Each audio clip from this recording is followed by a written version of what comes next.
katib.tv সুস্থ সংস্কৃতির online ঠিকানা। আসসালামু আলাইকুম ওয়া রাহমাতুল্লাহি ওয়া বারাকাতুহু।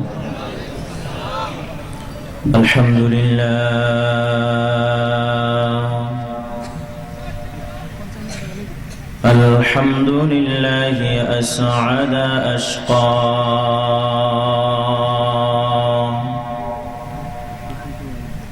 ওয়া আমাতা আহয়া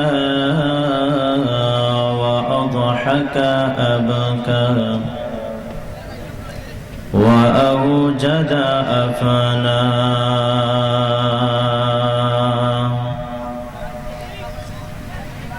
وأفقر أغنى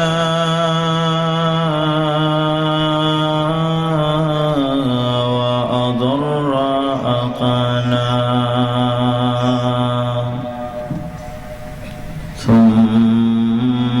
خصص بعض عباده باليسرى والغنى الذي هو أهل الحمد والثناء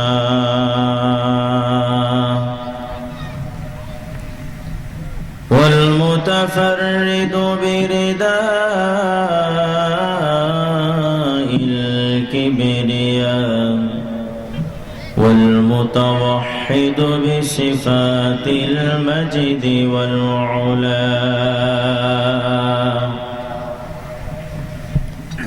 ونشهد أن السيد والمولى هو المصطفى سيد الورى وشمس الهدى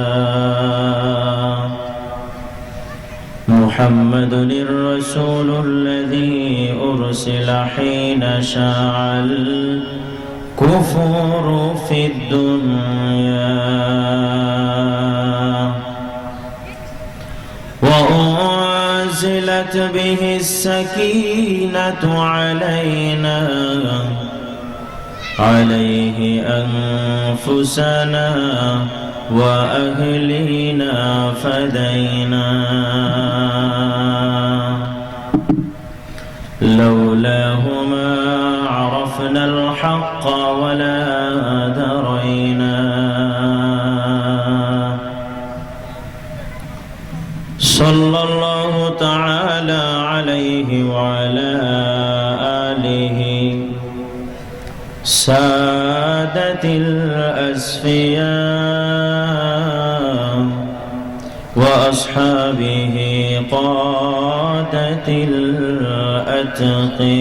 الأتقياء أما بعد فأعوذ بالله من الشيطان الرجيم بسم الله الرحمن الرحيم يا أيها الذين آمنوا اتقوا الله حق تقاته ولا تموتن إلا وأنتم مسلمون وقال تعالى في موضع آخر والذين آمنوا أشد حبا لله وقال سيد المرسلين خاتم النبيين رحمة للعالمين سيدنا ونبينا ورسولنا وروحنا وقلبنا وعيننا صاحب القرآن حبيب الرحمن محمد العربي المكي المدني الهاشمي النبي الأمي محمد المصطفى المجتبى صلى الله تعالى عليه وسلم يا أبا هريرة اتق المحارم تكن أعبد الناس أو كما قال عليه الصلاة والسلام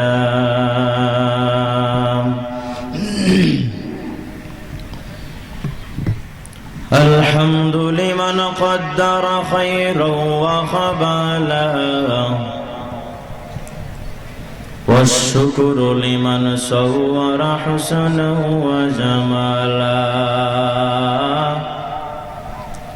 والشكر لمن صور حسنا وجمالا لا ضد ولا ند ولا حد لمولاه لا جد ولا ند ولا حد لمولاه الآن كما كان ولم يلق زوالا الآن كما كان ولم يلق زوالا मैं ढूंढ रहा कहाँ है दरबार इलाही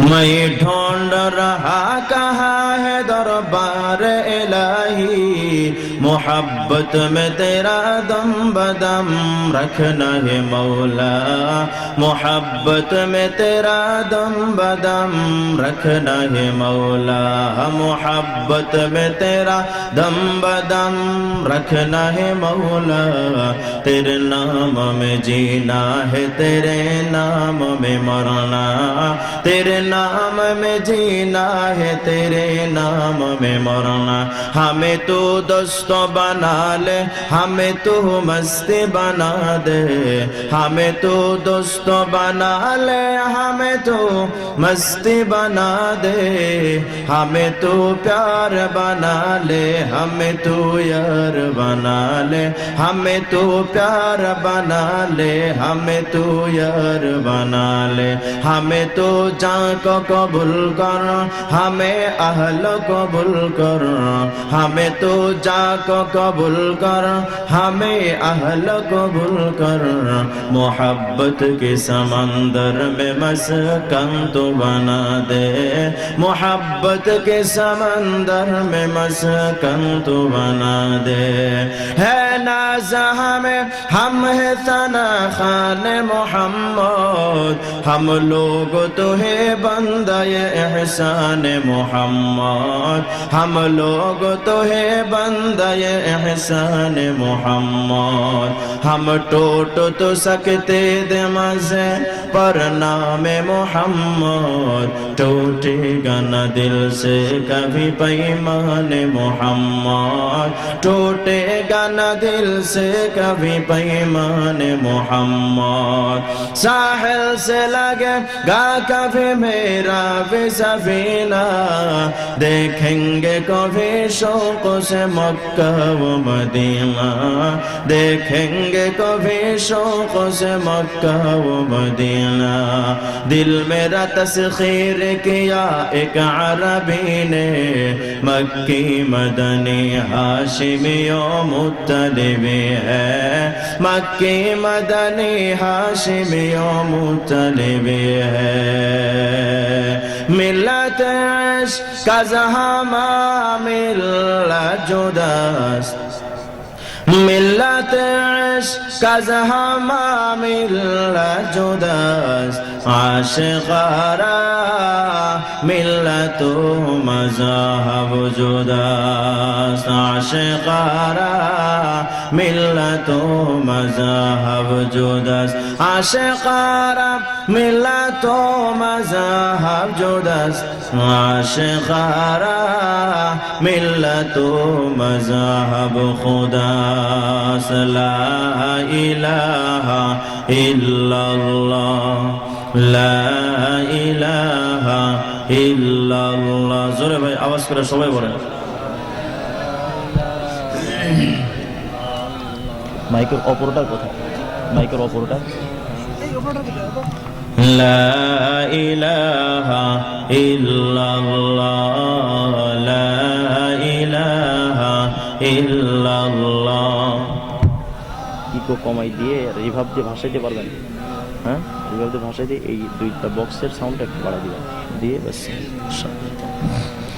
লা ইলাহা ইল্লাল্লাহ, জোরে জোরে আওয়াজ করে বলেন না, লা ইলাহা ইল্লাল্লাহ, লা ইলাহা ইল্লাল্লাহ, লা ইলাহা ইল্লাল্লাহ, লা ইলাহা ইল্লাল্লাহ, লা ইলাহা ইল্লাল্লাহ। আরে ভাই বলেন না, সবাই বলেন, এমন করেন কা? লা ইলাহা ইল্লাল্লাহ, জোরে আওয়াজ করে বলেন, সবাই আওয়াজ করে বলেন, গলা ছেড়ে দিয়ে বলেন। লা ইলাহা ইল্লাল্লাহ, লা ইলাহা ইল্লাল্লাহ।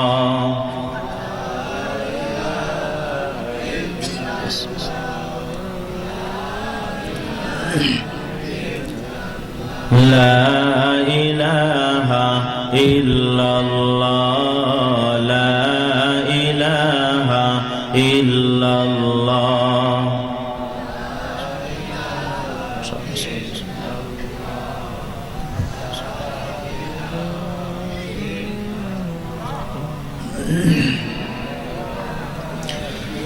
জনম জনম যদি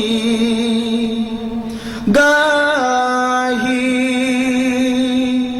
তোমারি মহিমা গাওয়া শেষ হবে নাহি।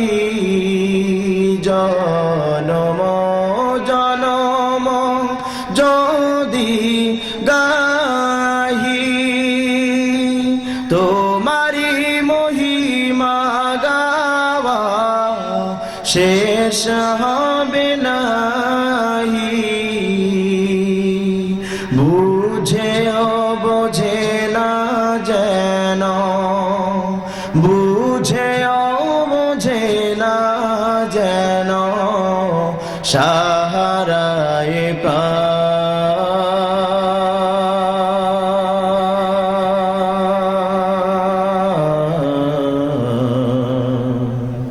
তুমি রহমান, তুমি মেহেরবান, অন্ধ গাহে না শুধু তোমার গুণগান। বুঝেও বোঝে না তব শান। তুমি রহমান, তুমি মেহেরবান। একটু কণ্ঠ ছেড়ে চিৎকার দিয়ে আওয়াজ করে সমবেত কণ্ঠে উচ্চ আওয়াজে সবাই একসাথে বলেন তো, আল্লাহু আকবার। সুবহানাকা লা ইলমা লানা ইল্লা মা আল্লামতানা ইন্নাকা আনতাল আলিমুল হাকীম। সুবহানাল্লাহি ওয়া বিহামদিহি সুবহানাল্লাহিল আযীম। রব্বি ইশরাহ লি সাদরি ওয়া ইয়াসসির লি আমরি ওয়াহলুল উকদাতাম মিন লিসানি ইয়াফকাহু কওলি। اللهم صل على محمد النبي الأمي وعلى آله وسلم تسليما. جزا الله عنا محمدا ما هو أهله، جزا الله عنا محمدا ما هو أهله. তাফসীরুল কোরআন পরিষদ পাটলিয়ের উদ্যোগে আয়োজিত আজকের এই তৃতীয় বার্ষিক তাফসীরুল কোরআন মহাসম্মেলনের মুহতারামুল মাকাম মুআজ্জাজ সভাপতি উস্তাদ সমতুল্য মুহিউস-সুন্নাহ শেখ আসগর হোসেন সাহেব দামাত বরকাতুহুল আলিয়া, ওয়াজিবুল ইহতিরাম সিরতাজ হযরত উলামায়ে কেরাম, মুআজ্জাজ হাজিরিন, ধর্মপ্রাণ মুসলমান ভাইরা, পর্দার আড়ালে অবস্থানরত আমার দিনদার মা ও বোনেরা, আল্লাহ রাব্বুল আলামিনের শাহী দরবারে অজস্র কোটি শুকরিয়া জ্ঞাপন করছি যে মহান আল্লাহ তাআলা আপনাকে আমাকে অত্যন্ত মহব্বত করে ভালোবেসে দ্বীনের একটি মজলিসে, জান্নাতের একটি বাগিচায় আসবার বসবার, দ্বীনি কিছু কথা বলা এবং শোনার মতো তৌফিক দান করলেন। অন্তরের অন্তঃস্থল থেকে, অন্তগহীন থেকে, হৃদয়ের স্পন্দন থেকে প্রাণ খুলে মহাব্বতের সাথে সবাই পড়েন আলহামদুলিল্লাহ। আমাদেরকে এখানে এনেছেন কে? ভাই আপনাদের যে সাউন্ড, এতে ওয়াজ হবে না, এতে কবর জিয়ারত হবে, ওয়াজ হবে না। এরকম সাউন্ড দিলে ভাই আমি সর্বোচ্চ 15 মিনিট ওয়াজ করবো, এরপরে আখেরি মোনাজাত করে যাবো। আমার সাউন্ড লাগবে, আমি আওয়াজ ছাড়া ওয়াজ করতে পারি না। আমি ভাই ওই বুজুর্গ কোনো বক্তা না, এত বুজুর্গ এখনো হয়ে পারি না যে শ্রোতারা কিছু বলবে না আমি চুপচাপ চোখ বন্ধ করে ওয়াজ করে যাবো। ওই বুজুর্গ এখনো হয়ে পারি না। আমি একটু আওয়াজ টাওয়াজ চাই, আওয়াজ না হইলে আমার ভিতরে বোম মারলেও কিছু বাইর হবে না। পারবেন আওয়াজ দিতে? আমাদেরকে এখানে এনেছেন কে? আরো আওয়াজ দিয়ে বলেন কে? আমাদেরকে জীবন্ত রাখেন কে? মৃত্যু দান করেন কে? রোহিঙ্গারা যদি বাংলার জমিনে আসতেন তাদের রিজিক দিতেন কে? আরো আওয়াজ করে বলেন কে? রিজিকের দায়িত্ব কার হাতে? জীবন মরণের ক্ষমতা কার? আওয়াজ দিয়া বলেন। সমস্ত ক্ষমতার মালিক কে? সমস্ত ক্ষমতার উৎস কে? সন্তান দাতা কে? সেজদা পাবেন কে? আওয়াজ করে বলেন। সে মালিক আপনাকে আমাকে অত্যন্ত মহব্বত করে এখানে নিয়ে এসেছেন ভাই। অত্যন্ত দামি একটি জায়গা। আপনার আমার কাছে মনে হতে পারে যে হুজুর এই মাহফিলটার কি বা দাম, এর চাইতে ওই যে আমেরিকার নবনির্বাচিত প্রেসিডেন্ট ড্রাম না ট্রাম্প, ড্রাম পাগলা, ওর এক একটা সমাবেশের কত না দাম। লক্ষ লক্ষ ডলার খরচ করে এক একটা সমাবেশকে সফল করা হয়। তো হুজুর ওই অনুপাতে আমাদের মজলিসে তো তেমন খরচ হয় নাই, তো ওই অনুযায়ী আমাদের মজলিসের কি বা দাম আছে? কিন্তু ভাই আল্লাহ পাক রব্বুল আলামিনের কাছে আসমানের নিচে জমিনের উপরে আল্লাহ পাকের কাছে সবচাইতে সর্বশ্রেষ্ঠ মজলিস হলো এটা। আর একটু আস্তে কোন, যেন হাসিনা শুনতে না পায়, খালেদাও যেন শুনতে না পায়, তাইলে 12টা বাজবে নাকি? কতক্ষণ লাগে? আল্লাহ নামটাকে বিএনপি রেজিস্ট্রি করা, আওয়ামী লীগের, জাতীয় পার্টি। আরে ভাই এই সময় তো হেফাজতের নাম কইলে কিছু মানুষের চুলকানি ওঠে, ঠিক কিনা জোরে বলেন? কিন্তু আল্লাহর নাম কইলে তো আর চুলকানি টুলকানি উঠবে না। যদি কারো গায়ে ওঠে বুঝতে হবে এটা মুসলমানের জাতও না, ঠিক কিনা জোরে বলেন? তা আল্লাহর নাম নিতে তো আর সমস্যা নাই। তা আওয়াজ দিয়া কন না, কিসের ভয় পান? আমাদেরকে দুনিয়ায় পাঠিয়েছেন কে? আওয়াজ দিয়া বলেন। আমাদেরকে বাঁচিয়ে রাখেন কে? ওই আল্লাহ পাকের নামটা নিতে গিয়া তোমার সন্তান যদি তোমার বিরুদ্ধে যায়, তোমার বাবা যদি তোমার বিরুদ্ধে যায়, তোমার আত্মীয় স্বজন যদি তোমার বিরুদ্ধে চলে যায়, তোমার মেম্বার বা তোমার চেয়ারম্যান বা তোমার দুনিয়ার সমস্ত আত্মীয় স্বজন সহ তোমার আমার প্রধানমন্ত্রী, রাষ্ট্রপতি, তোমার আমার জজ কোর্ট, তোমার আমার হাইকোর্ট, তোমার আমার সুপ্রিম কোর্ট, যদি গোটা বিশ্বের সমস্ত মানুষ যদি এক পাশে চলে যায়, আল্লাহর কসম করে বলি যেই আল্লাহ পাকের নামটা জপেছি, যে আল্লাহ পাক আমাদের দুনিয়ায় পাঠিয়েছেন, গোটা দুনিয়ার মানুষ যদি এক পাশে চলে যায় আল্লাহ পাকের নামটা নিতে দেরি হবে না, ঠিক কিনা জোরে বলেন? এটা কেমন মাসলা ভাই? এই মাসলা তো হল হইল না আমার।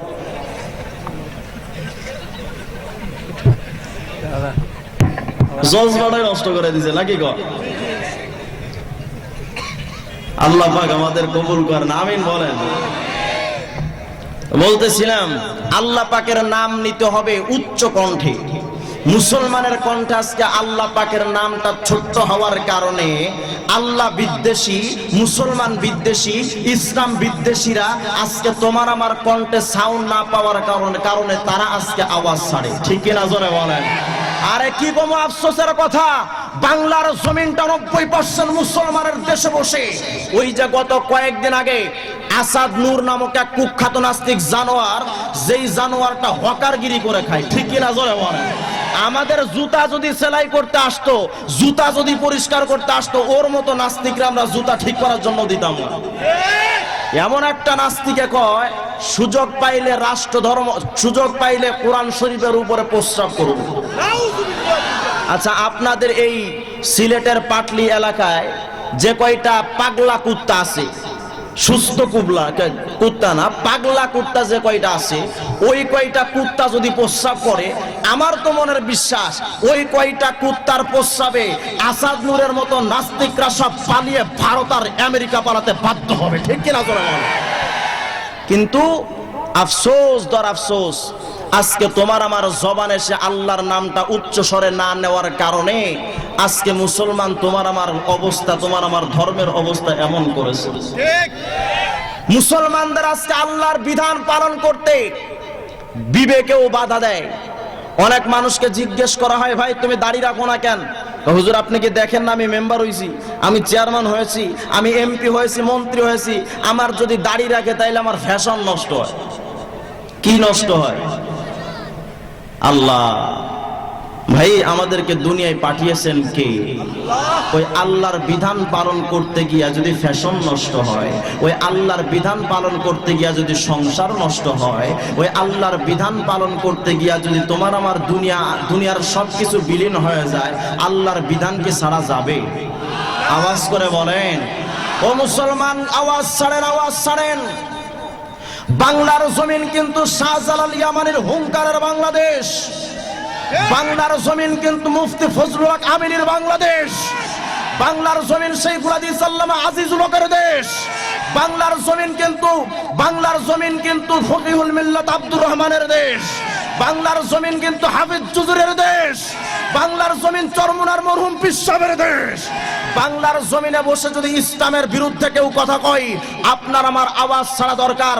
যেহেতু আমার বাংলার জমিনটা আউলিয়া কেরামের পণ্যভূমি, বিশেষ করে সিলেটের জমিনটা আল্লাহ পাকের ওলিদের পণ্যভূমি।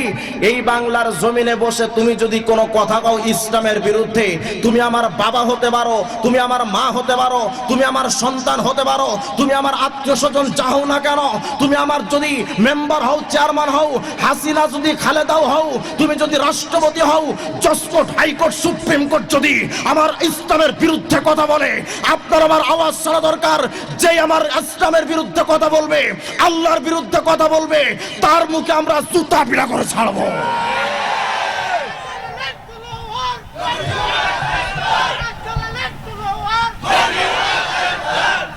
এই আওয়াজটা ছাড়তে পারবেন ইনশাআল্লাহ? ভয় আছে? এ মুসলমান, ভয় আছে আপনার দিলের মধ্যে? মুফতি আমিনীর মতো ইমান কায়েম করবেন, মুফতি আমিনীর মতো ইমান বানাবেন। মুফতি আমিনী ঘোষণা দিয়েছিলেন, এই কোরআনের জন্য যদি আমার ফাঁসির কাস্টে যাওয়া লাগে, আমি ফজলুল হক আমিনী ফাঁসির কাস্টে যেতে রাজি, কিন্তু আল্লাহ পাকের বিধানের বিরুদ্ধে যেতে রাজি। আওয়াজ করে বলেন। কিন্তু আজকে আপনার আমার ইমানটা এমন নষ্ট। ইমান কেন? আজকে রাত্রের গভীরে পুলিশকে ঘুষ দিলে পুলিশের কাছ লাইসেন্স গাড়িগুলো ছাড় পায়। আজকে বাংলার জমিনে মুসলমানদের ইমান এমন, ঢাকা শহরে বিভিন্ন জায়গায় দেখা যায়, বিশেষ করে ওভারব্রিজ গুলোই দেখা যায়, তোমার আমার দেশের মা, তোমার আমার বোন 50 টাকার জন্য দেহ বিক্রি করার জন্য দাঁড়িয়েছে। ইমানটা কোথায়? তোমার আমার ইমানটা কোথায়? দিল্লি যদি একটা কথা কয়, তুমি তোমার বাংলাদেশের সংবিধানকে পরিবর্তন করো কেন? আমেরিকা যদি রক্ত চক্ষু দেখায়, তোমার আমার বাংলার জমিনের সংবিধান পরিবর্তন হয় কেন? তোমার ইমানটা কেমন? আপনার আমার ইমানের চাইতে এখন কুকুরের ইমানও অনেক ভালো। কুকুরে যা করে না আমরা তাও করি। এই জন্য আওয়াজ উঠাতে হবে। পারবেন তো ইনশাআল্লাহ? কারা কারা পারবেন চিৎকার দিয়ে বলেন তো আল্লাহু আকবার। আল্লাহ পাক আমাদের সকলকে কবুল করেন, বলেন আমিন। এ টু জেড একটু আওয়াজ টাওয়াজ দিয়ে থাকেন, নাইলে আমি কিন্তু ফিউজ হয়ে যাব। আল্লাহ পাক আমাদের সকলকে কবুল করেন, বলেন আমিন। কোরআনে কারীম থেকে একটা আয়াত তেলাওয়াত করেছি, দুইটি আয়াত। সরকার দু আলম মুহাম্মদ আরবি আলাইহিস সালামের একটি হাদিস তেলাওয়াত করেছি। আল্লাহ পাক যদি চান এই আয়াতের উপরে সামান্য কিছুক্ষণ কথা বলবো। যদি এই আলোচনাটা আপনার বিরুদ্ধে চলে যায় রাগ হবেন না। এই আলোচনাটা যদি আওয়ামী লীগের বিরুদ্ধে চলে যায় রাগ হবেন না, কিছু করার নাই, মাইরা ফেলবেন, মইরা যাবো, কিন্তু কারো ভয় পায় না। যদি এই আলোচনাটা বিএনপির গায়ে লাগে কিছু মনে করা যাবে না, যদি আপনার ভালো না লাগে আস্তে করে উঠে যাবেন। এই আলোচনাটা যদি আপনার আমার বাবার বিরুদ্ধে যায় রাগ করতে পারবেন না, কারণ এখানে আমি ইলেকশন করার জন্য আসি নাই, রাজনীতি করার জন্য আসি নাই। বাংলাদেশের কোন দলকে উত্থান আর কোন দলকে পতন করা আমি রিজওয়ান রফিকের কাম না। কিন্তু আমি একটা জিনিসে বিশ্বাস করি, বাংলার জমিনের আওয়ামী লীগের লোকেরা মুসলমান না নাস্তিক? আওয়াজ করে বলেন। বিএনপির লোকেরা মুসলমান না নাস্তিক? জাতীয় পার্টির লোকেরা? আমাদের বাংলার জমিনের অধিকাংশ মানুষ কিন্তু মুসলমান। আমাদের রাষ্ট্রীয় ধর্ম কি? আওয়াজ করে বলেন। সুতরাং ইসলামের পক্ষে কথা বলা যাবে তো? আওয়াজ করে বলেন। আমি আওয়ামী লীগের বিপক্ষে কথা বলবো না, বিএনপির পক্ষে স্লোগান দেওয়ার জন্য আসি নাই। আমি বাংলাদেশের কলুষিত রাজনীতি কোনোটারে পছন্দ করি না, কিন্তু আমার একটা ভিতরে একটা কষ্ট। ও ভাই, তুমি বিএনপি করতে পারো, কোনো বাধা নাই। তুমি জাতীয় পার্টি করতে পারো, কোনো বাধা নাই। তুমি জামাত শিবির তবলিগ চরমোনা করো, বাধা নাই। জাসদ বাসদ সিবিবি এলডিবি করো, কোনো বাধা নাই। বাংলার জমিন, আমাদের দেশটা হলো মুসলমানের দেশ। বাংলার জমিনটা স্বাধীন হয়েছিল কিন্তু নাস্তিকদের জন্য না। ঠিক না? জোরে বলেন। তোমার দলে যদি কেউ নাস্তিকতা করে, তুমি তোমার দলের লোক হয়ে তাকে ছেড়ে দাও কেন? তোমার বাবা যদি নাস্তিকতা করে, তুমি সন্তান হয় তোমার বাপকে ছাড় দিয়া কথা বলো কেন? তোমার মা যদি ইসলামের বিরুদ্ধে কথা বলে, তুমি তোমার মা হওয়ার কারণে ছেড়ে দাও কেন? আল্লাহর ভালোবাসা বুকের মধ্যে রাখা আওয়াজ উঠাবেন। ইসলামের বিপক্ষে আওয়ামী লীগের লোক যদি কথা কয়, বিএনপির লোক যদি কথা কয়, জাতীয় পার্টির লোক যদি কথা কয়, যেই ইসলামের বিরুদ্ধে কথা বলবে আমরা তাদেরকে সাপোর্ট করা তো দূরের কথা, ইসলামের বিরুদ্ধে কথা বলবে আর জুতা পিটা হবে। পারবেন তো ইনশাআল্লাহ? আল্লাহ পাক কবুল করেন, বলেন আমিন। কোরআনে কারীমের মধ্যে আল্লাহ পাক সূরা আলে ইমরানের ভিতরে বলেন, চাচা কই যায়? উঠাউঠি করেন না ভাই, এগুলো পছন্দ করি না। যদি বেশি জরুরত হয়, ডায়াবেটিক্সের রোগী যদি কেউ থাকেন, তাড়াতাড়ি উঠেন আর ভাগেন, পিছনে গিয়া বসবেন। যদি কেউ আর একবার উঠাউঠি করেন তাহলে কিন্তু অপমান করবো, রাগ হয়ে যাবে। খবর আছে, যা আছে কবালে। বিসমিল্লাহি ওয়া আলা মিল্লাতি রাসূলিল্লাহ। আল্লাহ পাক কোরআনে কারীমের মধ্যে বলেন, ইয়া আইয়ুহাল্লাযীনা আমানুত্তাকুল্লাহ, ইয়া আইয়ুহাল্লাযীনা আমানুত্তাকুল্লাহ হাক্কা তুকাতিহি ওয়ালা তামুতুন্না ইল্লা ওয়া আনতুম মুসলিমুন। আল্লাহ পাক রব্বুল আলামিন কোরআনে কারীমের মধ্যে সূরা আলে ইমরানের 102 নম্বর আয়াতের মধ্যে বলেন, বান্দা আমি আল্লাহ পাক রব্বুল আলামিন তোমাদের হাত তৈরি করলাম, পা তৈরি করলাম, মাথা তৈরি করলাম, আপদমস্তক বানাইলেন কে? আওয়াজ করে বলেন কে? আল্লাহ পাক রব্বুল আলামিন বুঝাইতে চান, বান্দা আমি আল্লাহ পাক তোমার মাথা থেকে পা পর্যন্ত কত অঙ্গ প্রত্যঙ্গ আমি আল্লাহ পাক তোমার বানাইলাম। ও বান্দা, তোমার হাত দিয়া তুমি দুনিয়া ধরতেছো, আমি আল্লাহ নিষেধ করি নাই। তোমার পা দিয়া তুমি হালাল জিনিসের দিকে যাচ্ছ, আমি আল্লাহ কোনোদিন বাধা দেই নাই তোমারে। তোমার চোখ দিয়া তুমি হালাল জিনিসের দিকে তাকাও, আমি আল্লাহ নিষেধ করি না। ও বান্দা, তোমার দিল দিয়া তুমি ভিন্ন কিছু চিন্তা করো, আমি আল্লাহ নিষেধ করি নাই। কিন্তু আমি আল্লাহ পাকের একটা চাওয়া, তোমাকে যে আমি আল্লাহ পাক একটা কলব দান করলাম, যে একটা অন্তর তোমারে দিলাম, ওই অন্তরের মধ্যে বান্দা ভয় পাওয়ার মতো একমাত্র ভয় পাইবা কার? আর একটু আস্তে কর না। ওই দিল দিয়া সবচাইতে ভয় পাওয়ার মতো ভয় পাইবে না কার? আল্লাহ পাক রব্বুল আলামিন বলে, বান্দা ওরে তোমার দিলের মধ্যে সবচাইতে বেশি ভালোবাসা থাকবে, থাকা লাগবে তোমার আল্লাহর। ভয় পাওয়ার মতো একমাত্র ভয় পাইবা তোমার আল্লাহর। মুসলমান ভাইরা আমার, আল্লাহ পাকের পক্ষে থাকতে গিয়া তোমার আমার তো মরা লাগবে। আল্লাহর ভয় দিলের মধ্যে জায়গা দিয়া চলো মুসাফির চলো। ওরে তোমার দিলের মধ্যে তোমার হাসিনার ভয় ঢুকাইতে পারবা না, তোমার দিলের মধ্যে তোমার খালেদার ভয় ঢুকাইতে পারবা না, তোমার দিলের মধ্যে তোমার পুলিশের ভয় ঢুকাতে পারবা না, তোমার দিলের মধ্যে তোমার বাবার ভয় থাকবে না। আল্লাহর পক্ষে চলতে গিয়া বান্দা দুনিয়ার কোনো প্রশাসনের ভয় পাওয়া যাবে না, কারণ তুমি আল্লাহর পথে থাকতে গিয়া যদি তোমার মরণ হয়ে যায় বান্দা, এ পাশে দুনিয়া ও পাশে আল্লাহ পাকের জান্নাতুল ফিরদাউস। আরে ভাই এটা কি অবস্থা? আছে না গেছে? কোন দুনিয়াতে মাইকটা আনছেন রে ভাই? টুকাই টাকা আনছেন নাকি? দিলের মধ্যে সবচাইতে ভয় থাকবে একমাত্র কার? আওয়াজ করে বলেন কার?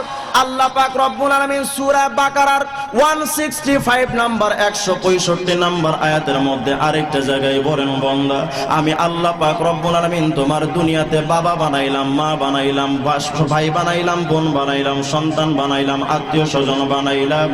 ও বান্দা আমি আল্লাহ পাকের একটা চাওয়া, তোমার বাবারে তুমি ভালোবাসো বান্দা, কোনো বাধা নাই। তোমার মারে ভালোবাসো, বাধা নাই। তোমার সন্তানকে বান্দা তুমি ভালোবাসো, বাধা নাই। ওরে তোমার বিবিরে ভালোবাসো, কোনো বাধা নাই। তোমার আত্মীয় স্বজন সবাইকে ভালোবাসো, কোনো বাধা নাই। কিন্তু বান্দা আমি আল্লাহ পাকের একটা চাওয়া, তোমার দিলের মধ্যে তোমার বাবার চাইতে বেশি ভালোবাসা থাকবে তোমার আল্লাহর, তোমার মায়ের চাইতে বেশি ভালোবাসবা তোমার আল্লাহর, তোমার সন্তান, তোমার আত্মীয় স্বজন, তোমার নেতা কর্মী, তোমার প্রধানমন্ত্রী, তোমার রাষ্ট্রপতি, সবার চাইতে বেশি ভালোবাসবা একমাত্র আল্লাহ। বলেন না রে ভাই, কিছু বলেন না। মুসলমান তোমার পীরের চাইতে বেশি ভালোবাসবা কার?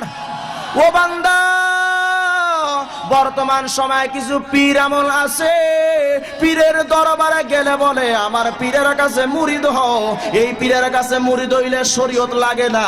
আমরা তো মুসলমান পীরের কাছে যাই একমাত্র কারে পাওয়ার জন্য। আওয়াজ করে বলেন, পীরের কাছে গিয়া যদি পীর বাবা আল্লাহর থেকে দূরে রাখার জন্য যদি শরীয়ত বাদ দিয়া মারেফাতের গাঞ্জা টানতে কয়, তাহলে পীর পাওয়ার, আল্লাহকে পাওয়ার জন্য যেমন পীরের কাছে গিয়েছিলাম, ওই আল্লাহকে পাওয়ার জন্য এখন পীরের মুখে জুতা পিটা শুরু করব। কারণ তুমি আমি পীরের কাছে যাই একমাত্র কারে পাওয়ার জন্য? ওই আল্লাহর শরীয়ত বাদ দিয়া কোন পীর যদি মারেফাতের গাঞ্জা টানতে কয় রে বান্দা, এমন পীরকে মানা যাবে না, এমন পীরের কাছে জীবনে ঘোরাঘুরিও করা যাবে না রে মুসলমান। তোমার আমার দিলের মধ্যে আল্লাহ পাকের ভয় বেশি ঢুকানো লাগবে। ও মুসলমান, তোমার বিবি যদি তোমাকে ডাক দেয়া বলে রে প্রাণের স্বামী, আপনার মুখের দাড়িগুলো আপনি ফালাইয়া দেন, আপনার মুখে দাড়ি থাকলে স্বামী আমার মোটেই ভাল লাগে না। বান্দা এখন তোমার ঈমানের পরীক্ষা চলবে। ওরে তোমার বিবিরে কি বেশি ভালোবাসো নাকি তোমার আল্লাহরে তুমি বেশি ভালোবাসো? বান্দা এখন তোমার ঈমানের পরীক্ষা চলবে। তোমার বিবিরে যদি বৃদ্ধাঙ্গুলি দেখা বলতে পারো রে বিবি আমি তোমাকে ভালোবাসি বটে, কিন্তু আমার আল্লাহর চাইতে আমি বেশি ভালোবাসতে পারি না, ঠিক না জোরে বলেন? বিবিরে লা তাআতা লিমাখলুকিন ফি মাসিয়াতিল খালিক। ও বিবি, আল্লাহরে নারাজ কইরা দুনিয়ার কাউকে সন্তুষ্ট করা যেহেতু জায়েজ নাই, আমার আল্লাহ বলছেন আমার নবীর কথা মানার জন্য, আর আমার নবী বলছেন দাড়ি রাখার জন্য। অতএব বিবি তোমার মন চাইলে তুমি থাকো, আল্লাহর ভালোবাসার কারণে নবীর সুন্নতকে আমি পরিত্যাগ করতে পারবো না। অতএব বিবি তোমার মন চাইলে তুমি থাকো, নইলে আমার ঘর থেকে চিরজীবনের জন্য ভাগো, ঠিক কিনা জোরে বলেন? তোমার দিলের মধ্যে ভালোবাসা থাকবে একমাত্র কার? ওরে তোমার প্রধানমন্ত্রী যদি একটা কথা কয় আর তোমার আল্লাহ যদি আর এক কথা কয়, তাহলে তোমার প্রধানমন্ত্রীকে মানবা নাকি আল্লাহরে মানবা? আওয়াজ করে বলেন। তোমার বাংলার সংবিধান যদি একটা কথা কয় আর তোমার আল্লাহর সংবিধান কোরআন যদি আর এক কথা কয়, তোমার বাংলার সংবিধান মানবা নাকি আল্লাহর সংবিধান কোরআন মানবা? আল্লাহ পাক রব্বুল আলামিন বলেন ওয়াল্লাযীনা আমানু আশাদ্দু হুব্বাল লিল্লাহ। ও বান্দা, গোটা দুনিয়ার সবার চাইতে একমাত্র তুমি বেশি ভালোবাসবা আমার। মুসলমান বলবেন হুজুর একটা যুক্তির আলোকে বইলা যান, কেন আল্লাহরে বেশি ভালোবাসবো কোন? মুসলমান, আজকে তোমার বাবারে তুমি ভালোবাসো, তোমার মাকে তুমি ভালোবাসো কেন? কারণ তোমার মা জননী অনেক কষ্টে তার পেটে তোমাকে ধারণ করেছেন, বড় কষ্ট কইরা। আজকে ওই মায়ের কষ্ট তুমি প্রতিদান দেওয়ার জন্য মাকে সমস্ত কথা মানতে পারো, তারে বেশি ভালোবাসো। অথচ বান্দা, যখন তোমার মায়ের পেটে তুমি ছিলা, ও বান্দা, তুমি ক্ষুধার যন্ত্রণায় মায়ের পেটে যখন তুমি ক্ষুধার তুছিলা, ওই সময় তোমার মা তো তোমার খানার ব্যবস্থা করতে পারেন নাই, তোমার বাবা তো তোমার খাবারের ব্যবস্থা করতে পারেন নাই। মায়ের পেটে তোমার আমার খাদ্যের ব্যবস্থা করে দিয়েছেন একমাত্র কে? মায়ের পেটে যখন তুমি অসুস্থ ছিলা, ওই সময় বান্দা কোন ডাক্তারে যায়নি, কোন কবিরাজ তো তোমার কাছে যায় না। ও বান্দা, তোমার সেবা করার জন্য কোন এমবিবিএস ডাক্তার, কোন মেডিকেলের কোন ডাক্তার তো তোমার সেবা শুশ্রূষা করতে জান নাই। বান্দা, যখন মায়ের পেটে তুমি ছিলা, অসুস্থতা থেকে আল্লাহ পাক একমাত্র তোমার সেবা কইরা তোমার সুস্থতা দান করলেন। আল্লাহ পাক এই জন্য বলেন ওয়াল্লাযীনা আমানু আশাদ্দু হুব্বাল লিল্লাহ। বান্দা, যখন তোমার দেখার মতো কেউ ছিল না, আমি আল্লাহ পাক তোমারে দেখছি। ওরা আজকে দুনিয়ার ভবের সংসারে যখন তুমি আইসা হাজির হয়ে গেছো, ও বান্দা, আজকে তোমার দুনিয়ায় আসার পর তোমার মা আছে, তোমার বাবা আছে, তোমার সন্তান আপনজন অনেক মানুষ তোমার এখন আছে। আজকে যাদেরকে তুমি ভালোবাসতেছো রে বান্দা, এদের ভালোবাসার কারণটা একমাত্র তাদের সামান্য অবদান তোমার প্রতি আছে। তোমার বাবা হয়তো তোমার জন্য থাকার ব্যবস্থা করলেন, খাওয়ার ব্যবস্থা করলেন, পোশাকের ব্যবস্থা করছে, হয়তো অসুস্থ হইলে ডাক্তারের কাছে তোমার লয়া গেছে রে বান্দা। তোমার বাবা হয়তো তুমি কষ্ট পাইলে তোমাকে কোলের মধ্যে উঠায় তোমার একটা সুমা দিছে। এই জন্য যদি তোমার বাবারে তুমি ভালোবাসতে পারো, তোমার মা দুনিয়ায় আসার পরে তোমার মা কিছুদিন কষ্ট করার কারণে যদি মাকে তুমি ভালোবাসতে পারো, ও বান্দা, আমি আল্লাহ পাক কি এমন অপরাধ করলাম? বান্দা, আজকে তুমি মাত্র 500 টাকার কারণে তুমি সকাল থেকে সন্ধ্যা পর্যন্ত মানুষের কাছে কাম করলা, মানুষের ক্ষেত খামারে কাম করতে গেলা, মানুষের দোকানের মধ্যে তুমি কর্মচারী হয়ে থাকলা, মাত্র 500 টাকার কারণে অথবা এক মাসে 20,000 টাকার স্যালারির কারণে। বান্দা, তুমি যদি মানুষের কামলাগিরি যদি করতে পারো, ওরা আমি আল্লাহ কত নাজ নিয়ামত তোমার দিলাম। বান্দা, কেন আজকে তুমি আমি আল্লাহর কেমনে ভুইলা গেলা? সূরা ইনফিতারের 6 নাম্বার আয়াতের মধ্যে আল্লাহ পাক বলেন, ইয়া আইয়ুহাল ইনসান মা গররাকা বিরাব্বিকাল কারীম। কোন জিনিসটা আমার থেকে তোমার ধোঁকা দিয়া সরাই দিল বলো? অথচ তোমার বাবারে তুমি ভালোবাসো, মারে ভালোবাসো।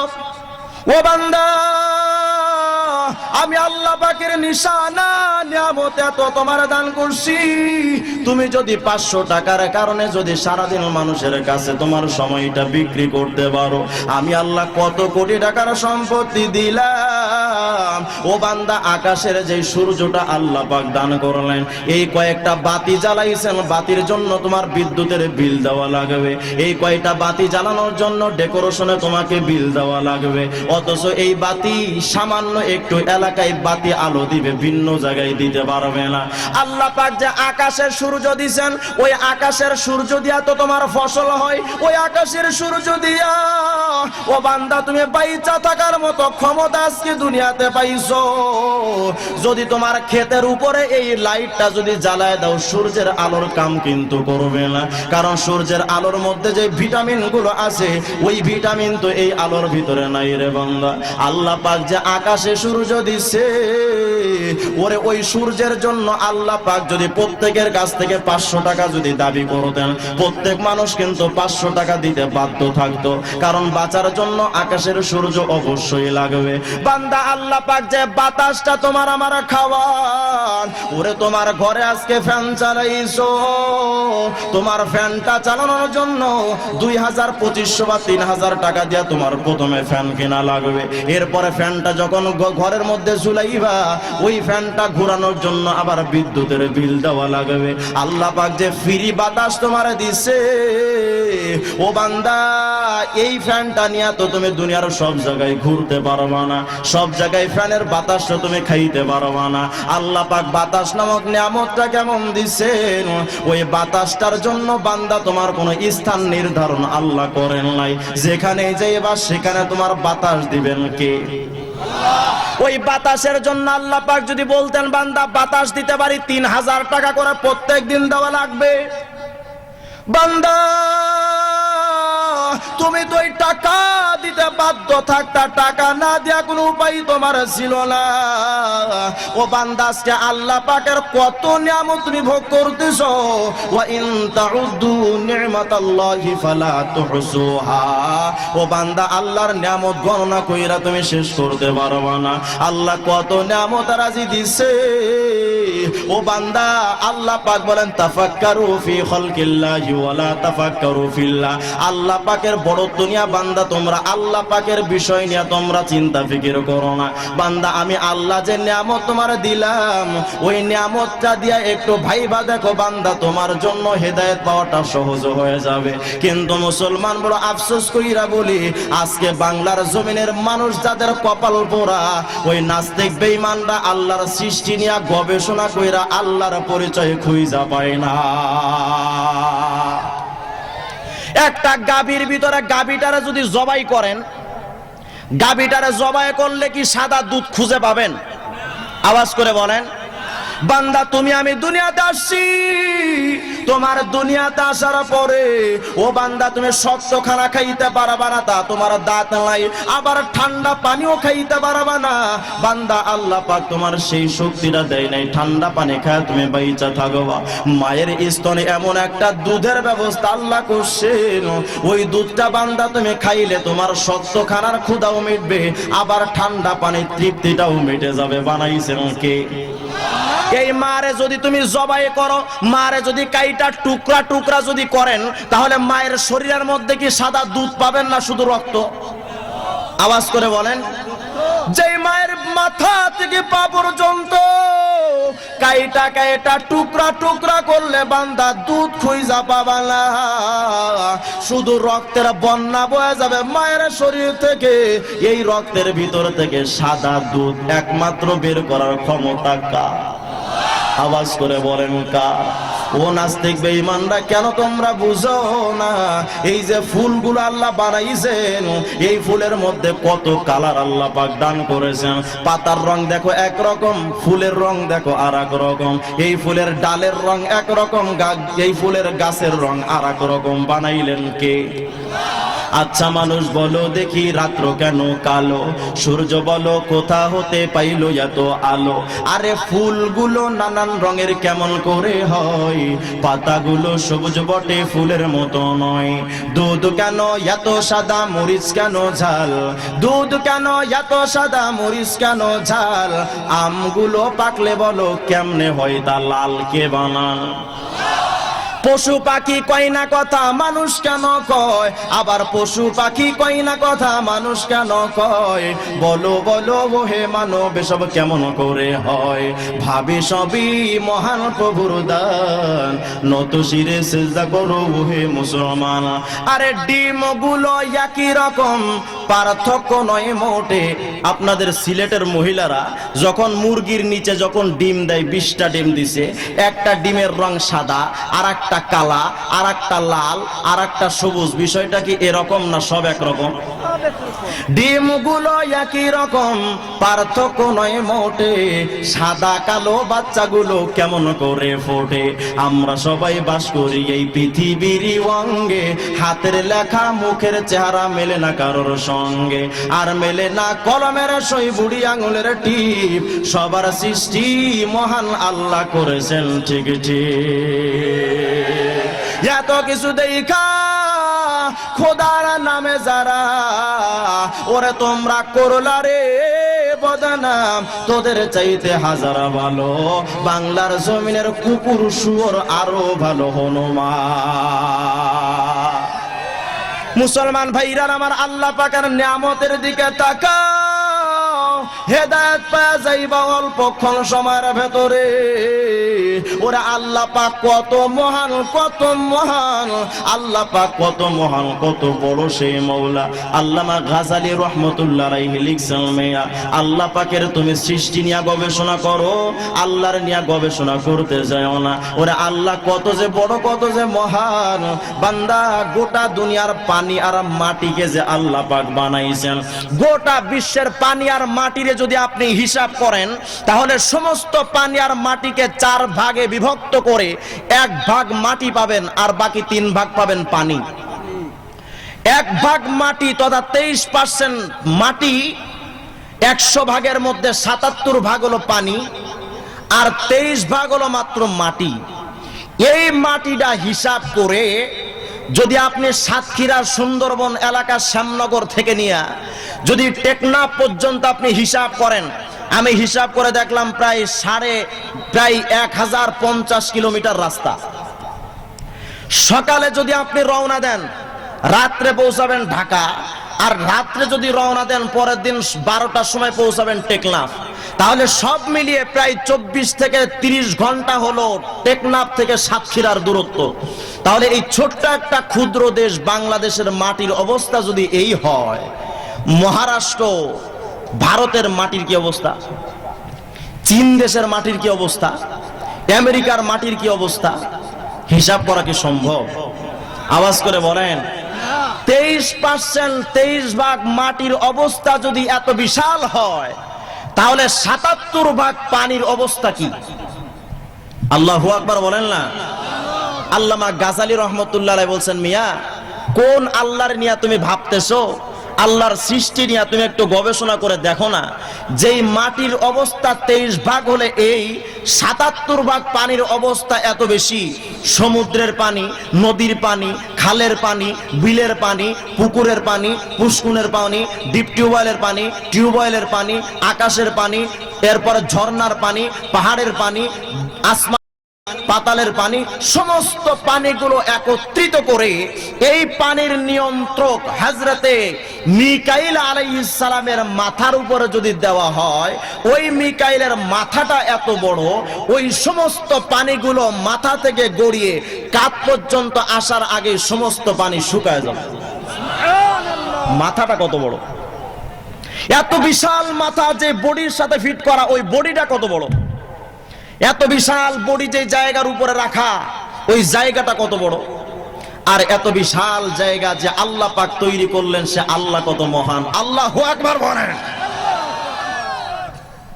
একদিন আল্লামা আশেক এলাহি সাহেব দামাত বরকাতুম বলতেছিলেন, ফেরেশতা জিবরিল আমিন আলাইহিস সালামকে আল্লাহ পাক হযরতে পয়গম্বর ইউসুফ আলাইহিস সালামকে যখন তার ভাইরা কুয়ার মধ্যে যখন ফেলে দিছে, আল্লাহ পাকের ফেরেশতা জিবরিল আমিন তখন আসমানে, ইউসুফ আলাইহিস সালাম পানিতে পড়বেন ভাব, এমন অবস্থা, একটু পরেই পানিতে লেগে যাবেন।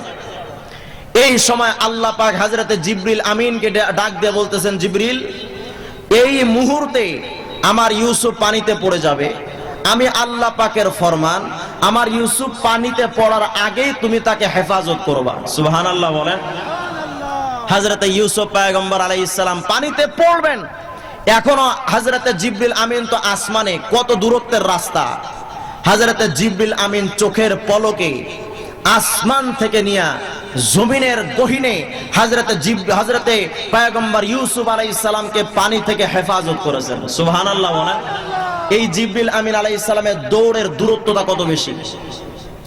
হযরতে জিবরিল আমিন আলাইহিস সালাম বলেন, আমাকে একদিন আল্লাহ পাক রব্বুল আলামিন ডাক দিয়ে বলেন, জিবরিল রে, আমি আল্লাহ পাক তোমার বানাইছি, আর তোমার দৌড়ের মধ্যে এত দ্রুততা জিবরিল, আমি আল্লাহ পাক তো দেখছি কোনোদিন তুমি দৌড়ে মজা পাও নাই, কোনোদিন মজা পাও নাই, কিন্তু ও জিবরিল আমিন শোনো, আজকে আমি আল্লাহ পাক তোমার একটু দিলের মধ্যে মজা দেব। দৌড়ায় তো কোনোদিন মজা পাও নাই, আসমান থেকে জমিন পর্যন্ত যাইতে তোমার চোখের পলক লাগে না। অতএব জিবরিল রে, আজকে এই মাঠটার মধ্যে, আসমানের ভিতরে একটা মাঠ আল্লাহ দেখাইলেন, এই মাঠটার মধ্যে জিবরিল আমিন তুমি দৌড়াও। হযরতে জিবরিল আমিন ডাক দিয়ে বলে, বান্দা আমি জিবরিলের দৌড়ের দ্রুততা এত বেশি, যেই দ্রুততার কারণে আসমান থেকে জমিন পর্যন্ত আসতে আমার চোখের পলক লাগে না। ওই জিবরাইল আমি সে মাঠের ভেতরে একদিন নয়, 1 বছর নয়, 2-5 বছর, 10 বছর, 100 বছর নয়, টানা 40,000 বছর পর্যন্ত দৌড়াইলাম, কিন্তু আল্লাহ পাক রব্বুল আলামিনের সে মাঠের কোনো কুল কিনারা খুঁজা পালামালা। অতএব মুসলমান বুঝাতে চাচ্ছি একটা কথা, আল্লাহ পাক রব্বুল আলামিনের বড়ত্ব কত, ওই আল্লাহ পাক রব্বুল আলামিন বুঝাইতে চান, ও দুনিয়ার বান্দা, আজকে যাদেরকে তুমি ভালোবাসতেছো আমি আল্লাহর বাদ দিয়া, আজকে যে মারে ভালোবাসো, যেই বাবারে ভালোবাসো, যেই সন্তানকে ভালোবাসতেছো, দুনিয়ার সবার ভালোবাসা কিন্তু স্বার্থের কারণে বিক্রি হয়ে যায়। বলবেন হুজুর প্রমাণটা দেন, প্রমাণ ছাড়া তো বিশ্বাস করি না। সন্তানের ভালোবাসা স্বার্থ ছাড়া নষ্ট হয়, জ্বলন্ত প্রমাণ। বাংলাদেশে ঐশী তার বাবা মাকে স্বার্থের কারণে জবাই করছে। ওরা মুসলমান, সন্তানের ভালোবাসা স্বার্থের কারণে নষ্ট হয়ে যায়। দুনিয়ার মধ্যে যেই বাবাকে তুমি ভালোবাসতেছো, বাবার ভালোবাসাও কিন্তু স্বার্থের কারণে নষ্ট হয়ে যায়। বলবেন হুজুর প্রমাণটা কি, বাবার ভালোবাসা কেমনে স্বার্থের কারণে নষ্ট হয়? ইতিহাসের মধ্যে বাংলাদেশে অসংখ্য প্রমাণ আছে।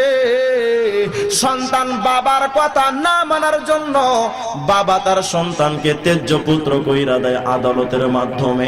বোঝা গেল বাবার ভালোবাসাও স্বার্থের কারণে নষ্ট হয়ে যায়। আল্লামা রুমিয়া জামান শাহ হাকিম আখতার কুদ্দিসা সিররু বলতেছেন, যখন কলকাতায় যখন দুর্ভিক্ষ দেখা দিয়েছিল, ক্ষুধার তাড়নায় মানুষ ছটফট করত, ওই সময় মা এবং বাবা সন্তানকে জবাই করে ওই গোশত রান্না করেও খাইছে। তাহলে বাপ মার ভালোবাসা তো স্বার্থের কারণে নষ্ট হয়। ও মুসলমান, বানাইয়া কথা বলিলা।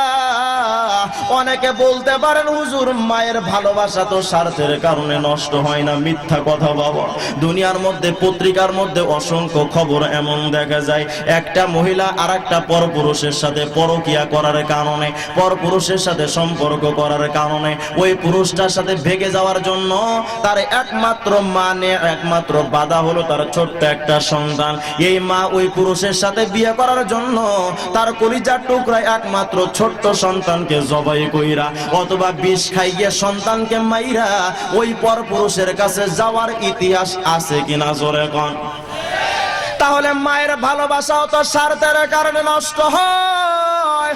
ও মুসলমান, যে বিবিরে তুমি আজকে ভালোবাসতেছো বাবা, এই বিবির ভালোবাসা কিন্তু স্বার্থের কারণে নষ্ট হয়ে যায়। যার জ্বলন্ত প্রমাণ বাংলাদেশের গত 2-3 বছর 3টা কাপড় বের হয়েছে এই পর্যন্ত, মোটামুটি পাখি জামা, কিরণমালা, আর একটা উঠছে কটকটি। ঠিক কিনা জোরে কয়?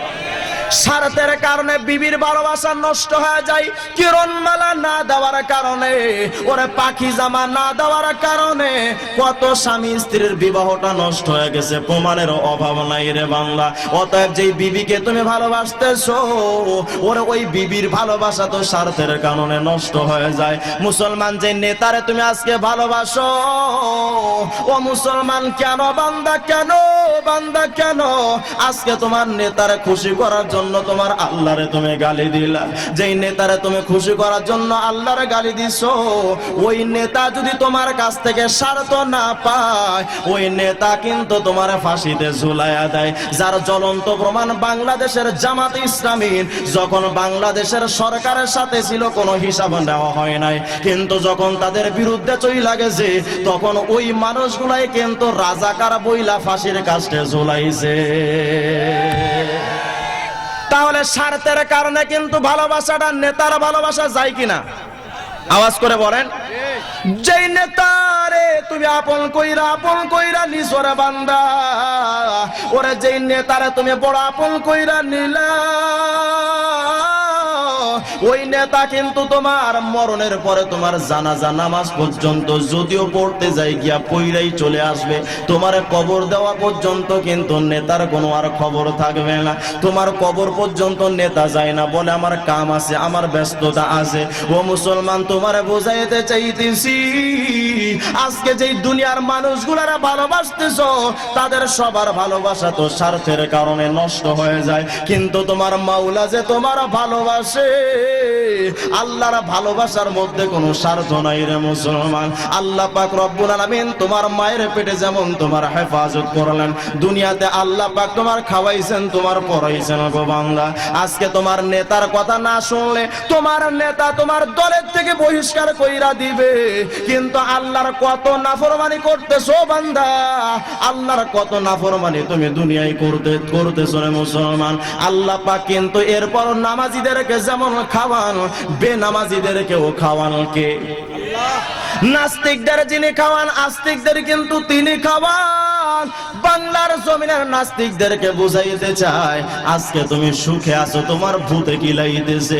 আজকে ভূতে গেলানোর কারণে তুমি আজকে শয়তানের ওয়াসওয়াসায় পইরা তুমি আল্লাহরে গালি দিতেছো, কিন্তু আল্লাহ যখন তুফান পাঠায়, যখন ভূমিকম্প পাঠায়, তখন কিন্তু এই নাস্তিকরা আবার আল্লাহ আল্লাহ জিকির টানে।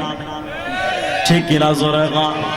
আল্লাহ পাক রব্বুল আলামিন বুঝাইতে চান বান্দা, দুনিয়ার সবার ভালোবাসা স্বার্থের কারণে নষ্ট হয়ে যায় রে বান্দা, কিন্তু আমি আল্লাহ পাকের ভালোবাসা নষ্ট হয় না যখন বান্দা তুমি অন্ধকার কবরে যাইবা।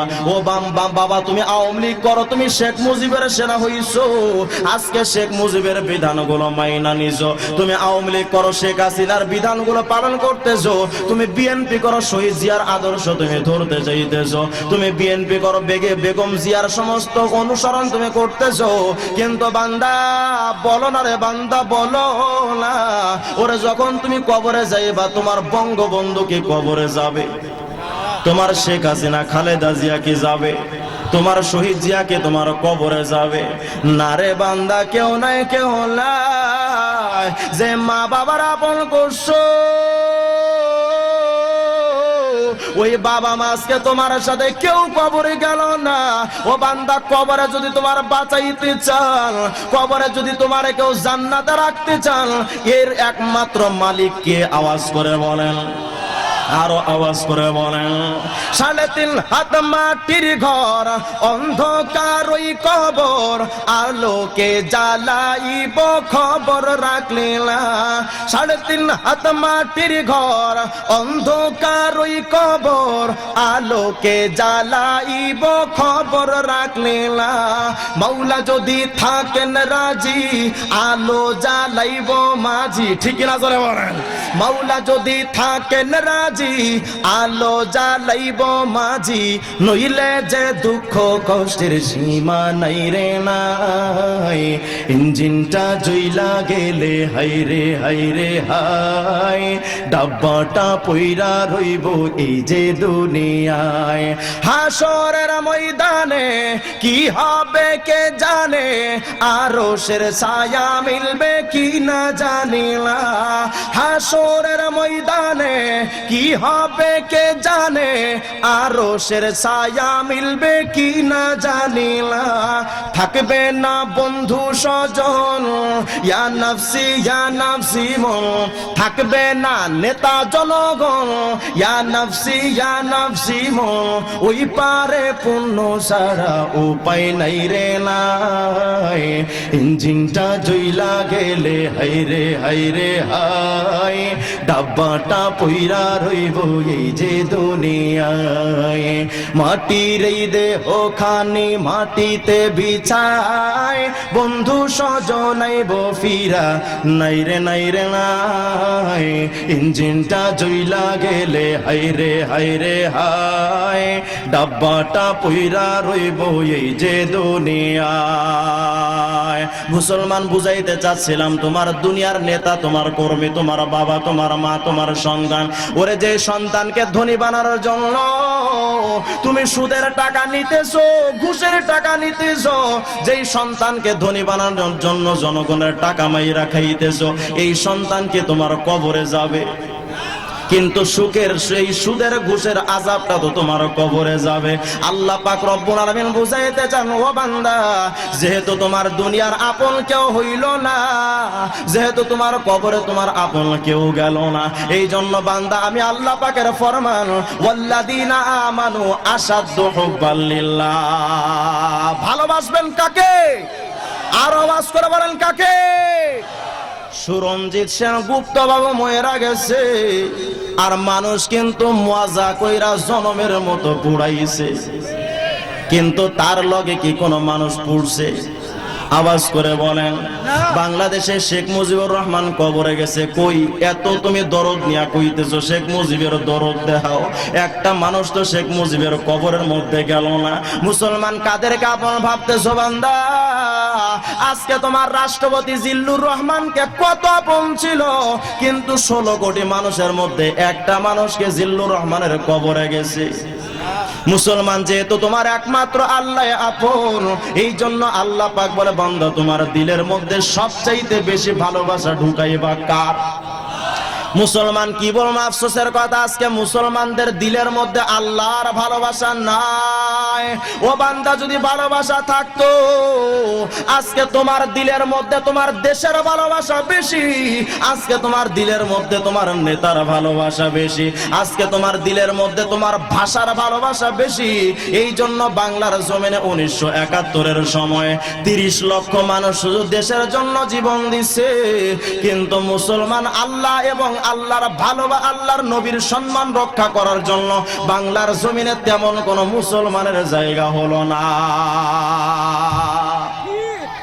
বরং আবার এমন তো হইছে, শাপলা চত্বরে নবীর সম্মানকে রক্ষা করার জন্য বান্দা, ইসলামের মান রক্ষা করার জন্য যেই সমস্ত মানুষগুলো শাপলার চত্বরে গিয়েছিল, বাংলার জমিনের মুসলমান নামদারি কুলাঙ্গারের বাচ্চারা রাতের গভীরে ওই আলেম ওলামার বুকেও কিন্তু গুলি চালাইছে।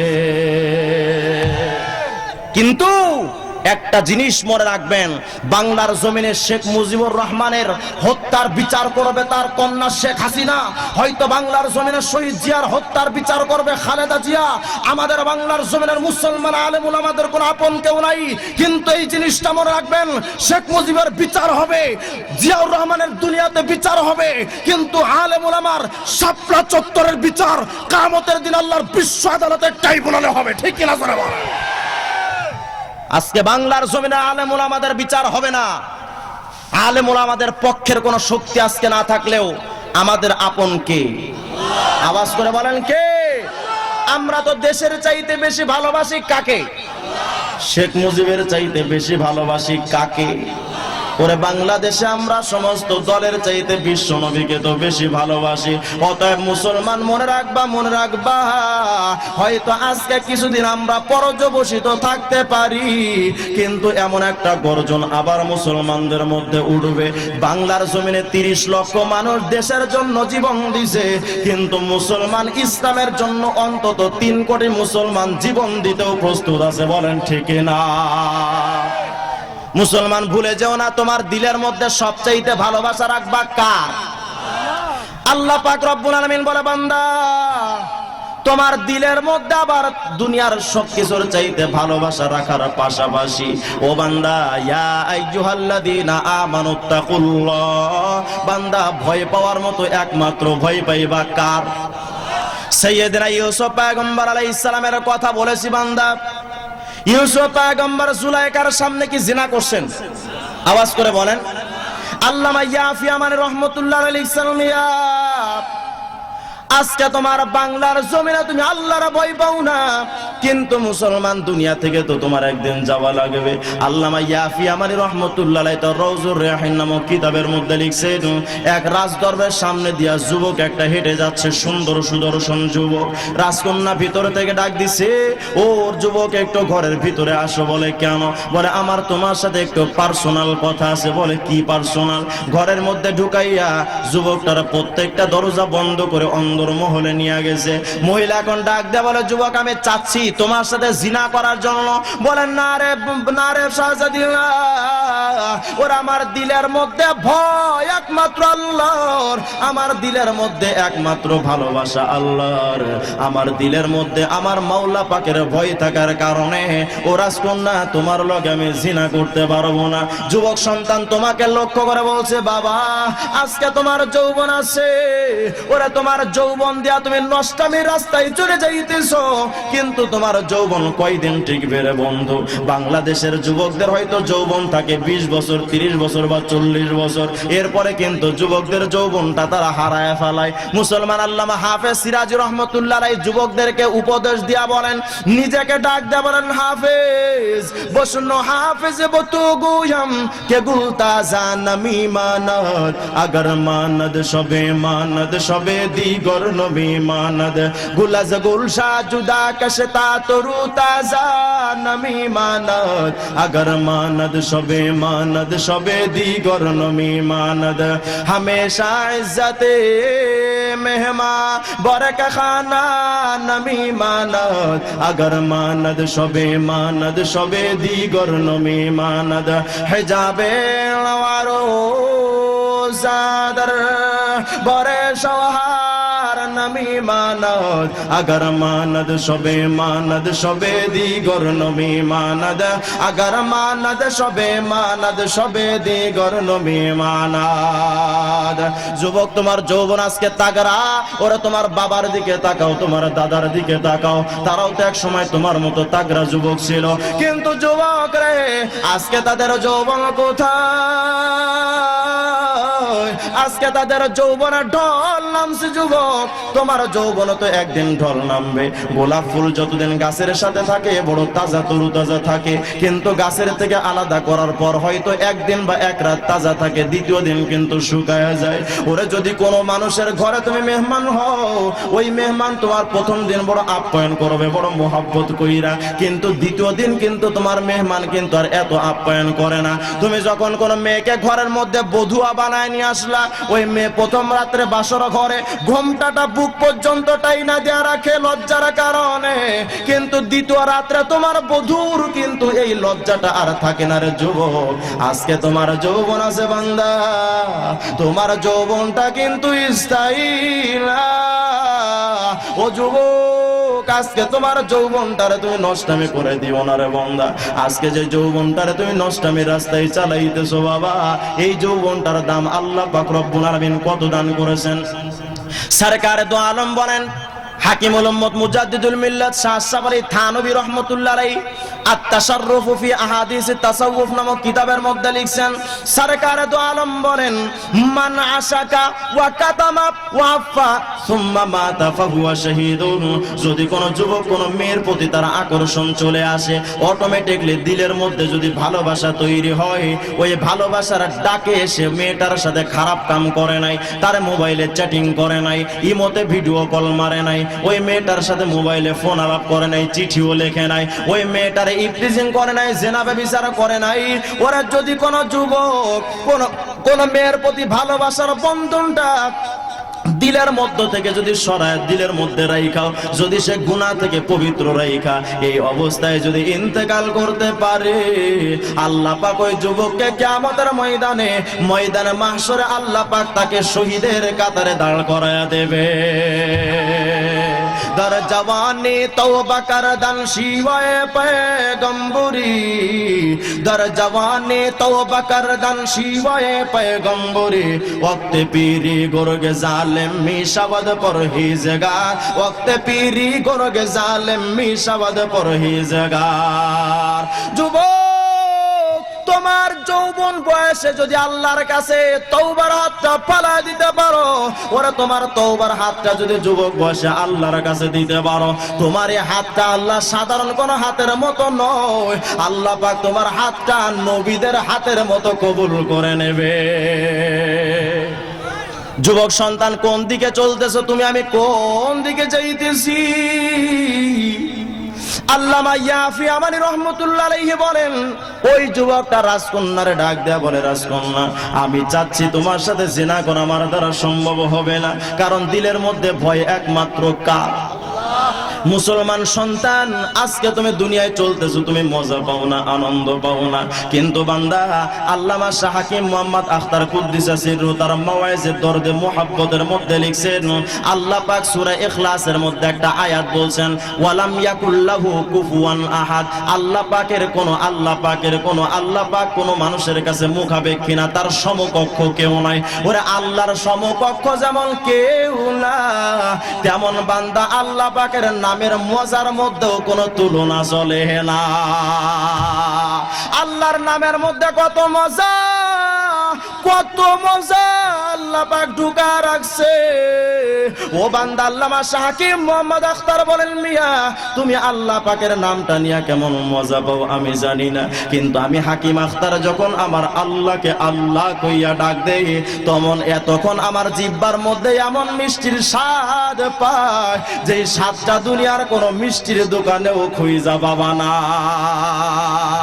ও মধুর নামটি নিতে হৃদয়ে জাগে, ও মধুর নামে প্রাণ জুড়ে আসে, ও মধুর নামটি নিতে হৃদয়ে জাগে, ও মধুর নামে জুড়ে আসে। ও নামের তুলনা হবে না, হবে না, ও নামের তুলনা হবে না, হবে না, তুলনা নাই নাই নাই। এসো না আল্লাহর নামে গান গায়, এসো না মন প্রাণ জোড়ায়, যে নামে ইব্রাহিমের আগুন হলো পানি, ডাকার মতো ডাকলে আজও সাড়া দিবেন তিনি রে মন, সাড়া দিবেন তিনি। যে নামে ইব্রাহিমের আগুন হলো পানি, ডাকার মতো ডাকলে আজও সাড়া দিবেন তিনি রে মন, সাড়া দিবেন তিনি। ও মধুর নামটি বিনে বিরহের জ্বালা গলেতে পর, ও নামের মালা। আল্লাহু আকবার বলেন না। ও মধুর নামটি বিনে বিরহের জ্বালা গলেতে পর, ও নামের মালা, ও নামের তুলনা মেলে না, মেলে না, তুলনা নাই নাই নাই। এসো না আল্লাহর নামে গান গায়, এসো না মন প্রাণ জোড়ায়। আল্লাহু আকবার বলো, আল্লাহু আকবার, আল্লাহু আকবার বলো, আল্লাহু আকবার, আল্লাহু আকবার বলো, আল্লাহু আকবার, আল্লাহু আকবার বলো, আল্লাহু আকবার। मैं ढूंढ रहा कहाँ है दरबार इलाही, मैं ढूंढ रहा कहाँ है दरबार इलाही, मोहब्बत में तेरा दम बदम रखना है मौला, मोहब्बत में तेरा दम बदम रखना है मौला, मोहब्बत में तेरा दम बदम रखना है मौला। तेरे नाम में जीना है, तेरे नाम में मरना, तेरे नाम में जीना है, तेरे नाम में मरना। हमें तू दोस्त बना ले, हमें तू मस्ती बना दे। आमीन बोलें ना मियां। हमें तो दोस्त बना ले, हमें तू मस्ती बना दे, हमें तू प्यार बना ले, हमें तू यार बना ले, हमें तू प्यार बना ले, हमें तू यार बना ले। अल्लाहु अकबर जोरे बोलें। যুবক সন্তান রাজকন্যারা ডাক দেয়, বলে রাজকন্যা আমার দিলের মধ্যে আমার মাওলার ভয়, ওরা আমার আল্লাহর ভালোবাসা থাকার কারণে আমার মাওলার সাথে নাফরমানি করতে পারবো না। যুবক সন্তান রাজকন্যা ডাক দেয়া বলে, যুবক যদি আমার ডাকে সাড়া না দাও, তাহলে ওই যে আমার বাবার জেলখানা, ওইটার মধ্যে ঢুকায় রাখবো, চিরদিনের জন্য থাকা লাগবে, জীবনে বাহির হতে পারবা না। ও মুসলমান, একটা জিনিস মনে রাখবা, যাদের দিলের মধ্যে আল্লাহ পাকের ভয় ঢুইকা গেছে, যাদের দিলের মধ্যে আল্লাহর ভালোবাসা ঢুইকা গেছে, ওই মানুষগুলো শুধু জেলখানা কেন, টাকা পয়সা কেন, ওই মানুষগুলো কিন্তু আল্লাহর কসম মরণেরও কিন্তু ভয় পায় না। আমাদের বাংলাদেশে একজন নন্দিত আমাদের হযরত এক নন্দিত শেখ ছিলেন, যাকে সদর সাহেব হিসেবে ডাকা হয়, আল্লামা শামসুল হক ফরিদপুরি রহমতুল্লাহ আলাইহি। উনাকে যখন আইয়ুব খানের শাসন আমলে উনার কাছে একটা চিঠি পাঠাইছে। চিঠির মধ্যে লেখা ছিল জন্ম নিয়ন্ত্রণ পদ্ধতিকে পাশ করা হবে, মানে দুটি সন্তানের বেশি নয়, একটা হলে ভালো হয়। এই আইনটা পাশ করার জন্য শামসুল হক ফরিদপুরি রহমতুল্লাহর কাছে চিঠিটা গেছে। আমাদের বাংলাদেশের কিছু মানুষের এরকম মেধাটা হলো এমন যে যদি বাংলাদেশের জনসংখ্যা বৃদ্ধি পায় তাহলে খাইতে দিমু কি? আচ্ছা বলেন তো, আমরা যে খানা খাই কোন নেতার বাপের টাকা খায়? আওয়াজ করে বলেন, কোন নেতাকে আমাদের জীবনে একটা টাকা খাওয়াইছে নাকি শুধু আমাদের থেকে নেয়? আওয়াজ করে বলেন না। মেম্বার কিন্তু আমাদের দেয় ইলেকশনের আগে, চেয়ারম্যান কিন্তু দেয় ইলেকশনের আগে, এমপিও কিন্তু দেয় ইলেকশনের আগে ভোটের ধান্দায়। আর যখন নির্বাচিত হয় আগে যদি 1000 দেয়, এখন মামলা নিয়ে গেলে 10,000 নেই। কোন নেতা কি কোন মানুষকে খাওয়ায়? উল্টা কেমনে আটকাওয়ালা বাস দেওয়া যায় সেই চিন্তায় থাকে। এই জন্য আমি বাংলাদেশের নাম দিয়েছি বাস বাগান। কেউ বাস দেয় আর কেউ বাস খায়, ঠিক কিনা জোরে বলেন। আমাদের নেতাদের অবস্থাটা এখন এমন, কোন বন্যা কবলিত এলাকা যদি থাকে, অসহায় কত সন্তান মায়ের কাছে হাউমাউ করে কাঁদতে থাকে, মা গতকালকেও তো মা পেট ভইরা খাইছিলাম, কিন্তু বন্যায় আমাদের ঘর বাড়িগুলো উঠায় নিছে মা গো, আজকে খোদার যন্ত্রণায় জীবন যায় মা, পেটটা পিঠের সাথে লাগা গেছে ও মা গো, আমাদেরকে ঘরে খাওয়ার মতো তেমন কোনো সম্পদ নাই, কোনো খাদ্য নাই। মায়ের চোখ থেকে অঝর ধারায় পানি ঝরে সন্তানের মুখে খানা দিতে পারে না। ও বান্দা কি কমু আফসোসের কথা। কিন্তু আমার দেশের বাংলাদেশের নেতাগুলো হলো এমন, অধিকাংশ নেতারা এমন, ওই অসহায় মানুষের জন্য সরকারের পক্ষ থেকে যেই ত্রাণগুলো পাঠানো হয়, বিভিন্ন সংস্থা থেকে যেই ত্রাণকে যেই দানগুলো পাঠানো হয়, আর আমার বাংলাদেশের নেতাদের অবস্থা এমন, বাংলাদেশের অধিকাংশ নেতারা নেতা হয় কিন্তু চুরি করার ধান্দায়, ঠিক কিনা জোরে বলেন। কি গো আফসোসের কথা, আপনাদের সিলেটের পাটলি এলাকায় কত কুকুর আছে দেখবেন, কুত্তা আছে, একটা কুত্তা আর একটা কুকুরের মুখেরটা ছো মাইরা সিনা খায়া ফালায়, এমন সন্ত্রাসী কুত্তা আছে কিনা জোরে কোন। ও মুসলমান আফসোস কইরা বলি, অসহায় হতদরিদ্র বাস্তরা দিন মজুর কুলি আপামর জনসাধারণের মুখের খানাগুলা যেই নেতারা চাঁদাবাজি আর টেন্ডারবাজি কইরা খায়, ওই নেতাদের মধ্যে আর ওই লাল কুত্তার মধ্যে তেমন কোনো পার্থক্য নাই। চেহারাটা দেখতে ভালো, পোশাকটাও চমৎকার, অন্তরে তার কালি ভরা, কাজটা বড় কদাকার, ঠিক কিনা জোরে বলেন। তাকেও যদি মানুষ বলো, তাকেও যদি মানুষ বলো, আমার বলার কিছু নাই। মানুষ দেখতে চলো এবার জাদু ঘরে যাই সবাই, হাইরে সাধের দুনিয়ায় মানুষ পাওয়া বড় দায়। মানুষ দেখতে চলো এবার জাদু ঘরে যাই সবাই। মুসলমান বলতেছিলাম, বাংলাদেশের 17 কোটি মানুষকে খাওয়ান কে? আওয়াজ করে বলেন কে? কিন্তু আমার নেতারা কয় যে বাংলাদেশের জনসংখ্যা বৃদ্ধি পেলে খেতে দিব কি? কত বড় জাহেল আর মূর্খ কোথাকার। বাংলার জমিনটা যখন স্বাধীন হয়েছিল, আমার বাংলাদেশের সেই সময় শাসন করতেন মরহুম শেখ মুজিবুর রহমান। অনেকেই জানেন 1974-এর সময় বাংলাদেশের জনসংখ্যা ছিল কত? হ্যাঁ, 7 কোটি থেকে 7.5 কোটি। এই 7 কোটি থেকে 7.5 কোটি জনগণের খাবারের ব্যবস্থা বঙ্গবন্ধু কি পর্যাপ্ত করতে পেরেছিল? আওয়াজ করে বলেন। যারা মুরব্বী আছেন তারা জানেন, ক্ষুধার যন্ত্রণা রাস্তার পাশে কত সন্তান পড়ে থাকতো, খাদ্যের ব্যবস্থা ছিল না।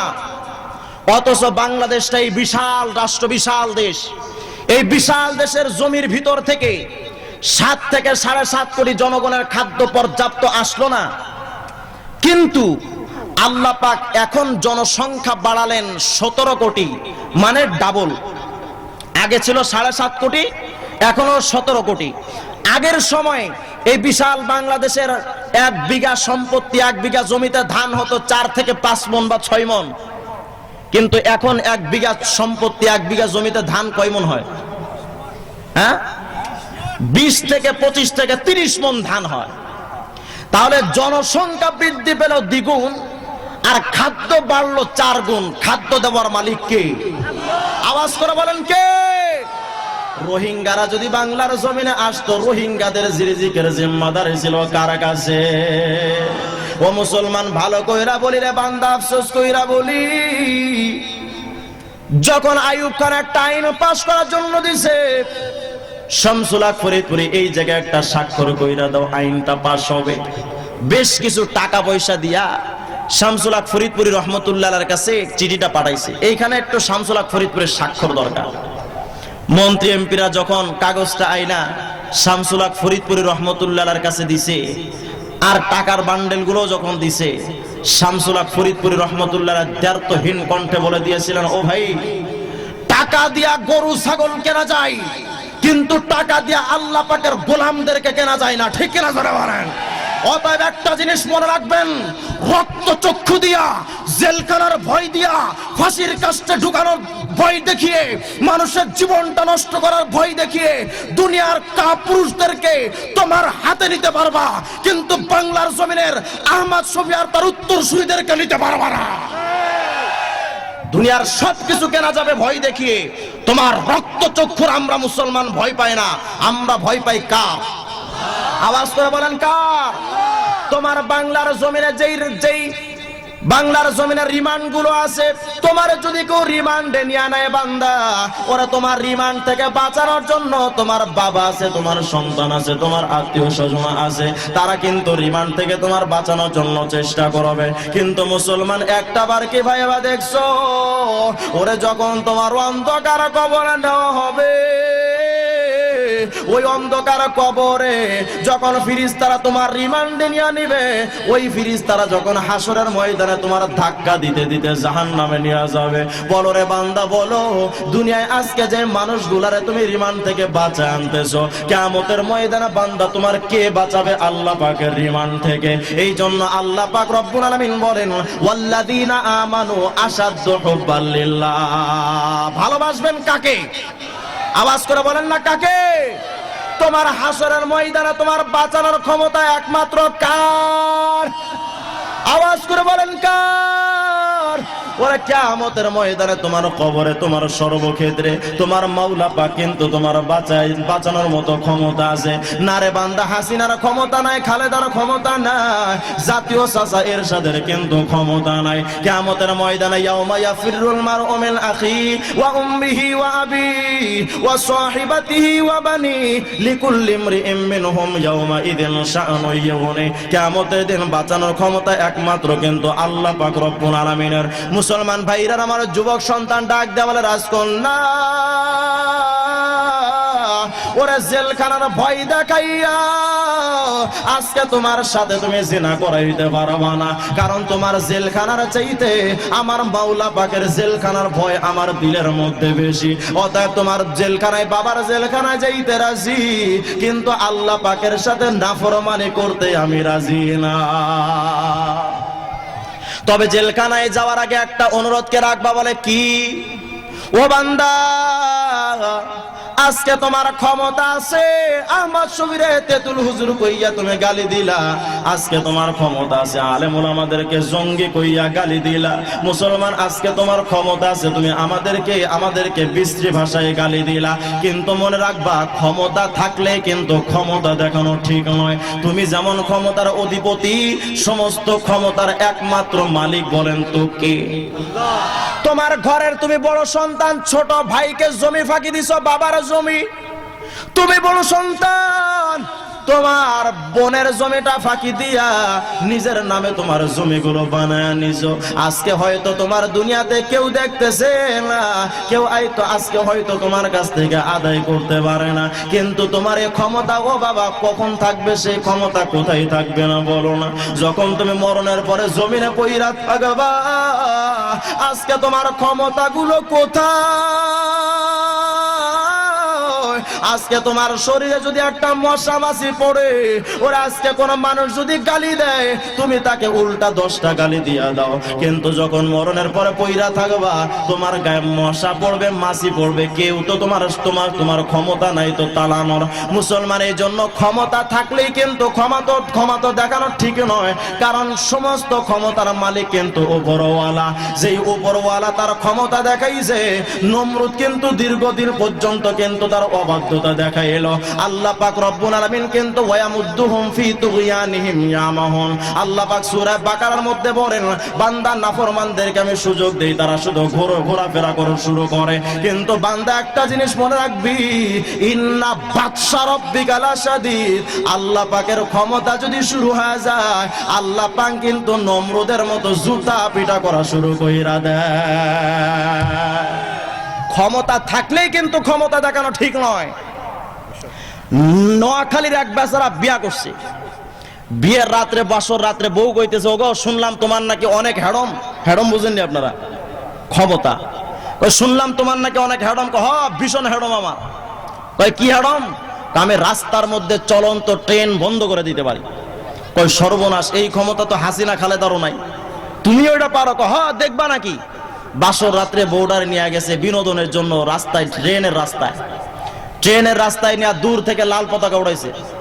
আচ্ছা বলেন তো, লাল পতাকা উঠাইলে যে কেউ তো, যে কোনো ড্রাইভার তো দাঁড়াতে বাধ্য, না জানি কোনো বিপদ আছে।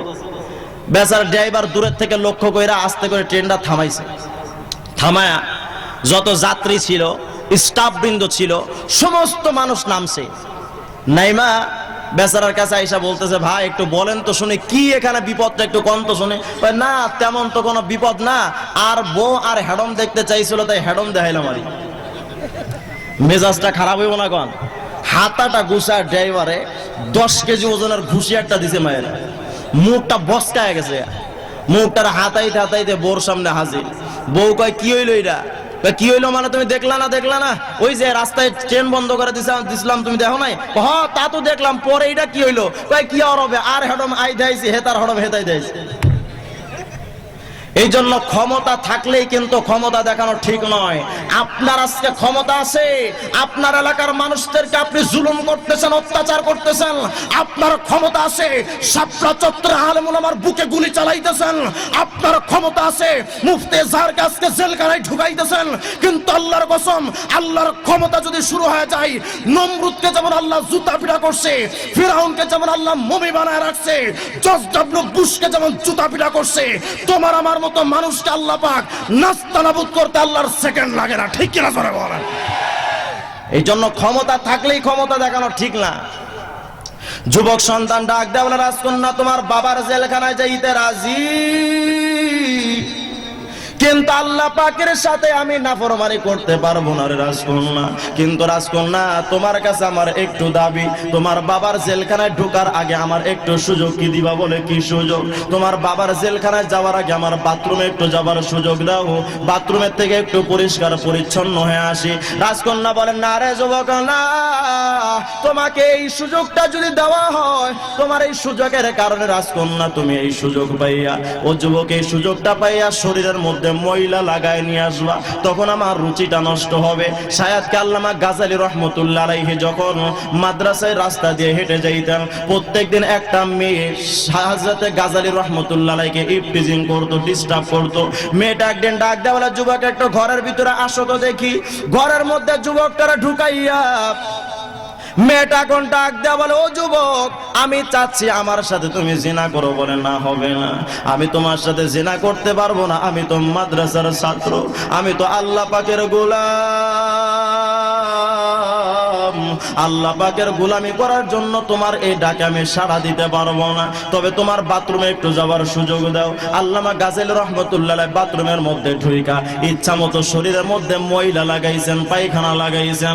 যখন বাথরুমের থেকে বের হইছে, যুবক বের করে দিছে, যা যা বাহির হ, তোমার শরীরে ময়লা, ও বান্দা যুবক সন্তান, আল্লামা গাজালি রাহমাতুল্লাহ আলাইহি এই মহিলা শরীরে নিয়ে পাশে থেকে এক জায়গায় গোসল কইরা আস্তে ধীরে মাদ্রাসায় যখন হাজির হয়ে গেছে, বান্দা আল্লামা গাজালি রাহমাতুল্লাহ আলাইহি দরসে যখন বসছেন, উস্তাদ আয়েশা ডাক দেয়া বলেন, আমার ছাত্রদের মধ্যে কে তোমরা আজকে মিশক আম্বরের আতরটা আজকে কে ব্যবহার করে আসছো? আল্লাহু আকবার জোরে বলেন।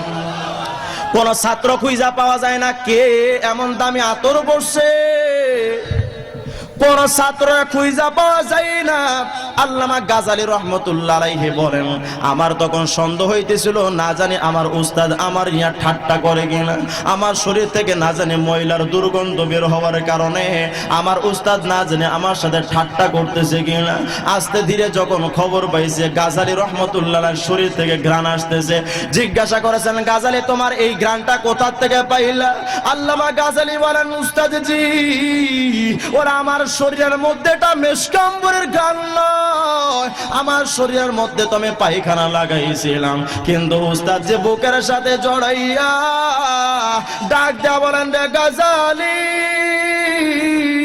ওরে তোমার শরীরের মধ্যে ময়লা লাগাইছো, কিন্তু আল্লাহ পাকের ভয় তোমার দিলের মধ্যে ঢুকাইয়া তুমি যে ময়লা লাগানোর জন্য, গুনাহ থেকে বাঁচার জন্য যে ময়লা লাগাইছো, ওই ময়লাটা থেকে যদিও দুর্গন্ধ বাহির হয়, কিন্তু আল্লাহ পাক দুর্গন্ধটারে মিশক আম্বরের মতো ঘ্রাণ বানায় দিয়েছেন। বলেন সুবহানাল্লাহ। তিরমিজি শরীফের মধ্যে 2305 নম্বর হাদিস, সরকারে দো আলম হযরত আবু হুরায়রাকে ডাক দেয়া বলেন, ইয়া আবা হুরায়রা ইত্তাকিল মাহারিমা তাকুন আবাদান নাস। আবু হুরায়রা শুধু গুনাহটা ছাইরা দাও, গুনাহ ছাইরা দাও, দেখবা আবু হুরায়রা তুমি দুনিয়ার সবচাইতে বড় ওলি হয়ে যাইবা। মুসলমান 10,000 রাকাত নামাজ পড়লে আল্লাহর ওলি হওয়া যায় না, লক্ষ লক্ষ বার হজ করলে কিন্তু আল্লাহ ওয়ালা হওয়া যায় না, ওরে হাজার হাজার কোটি টাকা দান করলে আল্লাহ ওয়ালা হওয়া যায় না। হাকিমুল উম্মত মুজাদ্দিদুল মিল্লাত শাহ সাবারি থানবী রাহমাতুল্লাহ আলাইহি বলেন, ও বান্দা, আল্লাহ পাকের হাবিবের ঘোষণা, যদি তুমি শুধু গুনাহ থেকে বাইচা থাকতে পারো, নির্দিষ্ট ইবাদতগুলো কইরা যদি বান্দা শুধু গুনাহ থেকে বাঁচতে পারো, গুনাহটা ছাইরা জীবন যাপন করবা, আল্লাহ পাক তোমার যুগের সবচাইতে বড় ওলি বানায়া দেবে। ওই যুবক সন্তান ডাক দেয়া বলে, রাজকন্যা তোমার বাথরুমে যাওয়ার সুযোগ দাও। বলে, না না হবে না, ঘরের ছাদের উপরে যাও। এক লোটা পানি দিয়া যুবকটার ঘরের ছাদের উপর উঠায় দিছে। আল্লামা ইয়াফি আমানি রাহমাতুল্লাহ আলাইহি বলেন, যুবক সন্তান ঘরের ছাদের উপর ওইটা কোন মাওলা পাকরে ডাক দিয়ে বলেন, রে মাওলা, এই জীবনটা রাইকা কি লাভ, যেই জীবনটা দিয়া তোমার সাথে নাফরমানি হবে আল্লাহ, যেই জীবনটা দিয়া তোমার নবীর সাথে নাফরমানি হবে। শাফিউ মুশাফফা নামে মুহাম্মদ আহমদ, হ্যাঁ তাআতে রাসূল না হতো জিন্দেগি বরবাদ, হ্যাঁ তাআতে রাসূল না হতো জিন্দেগি বরবাদ।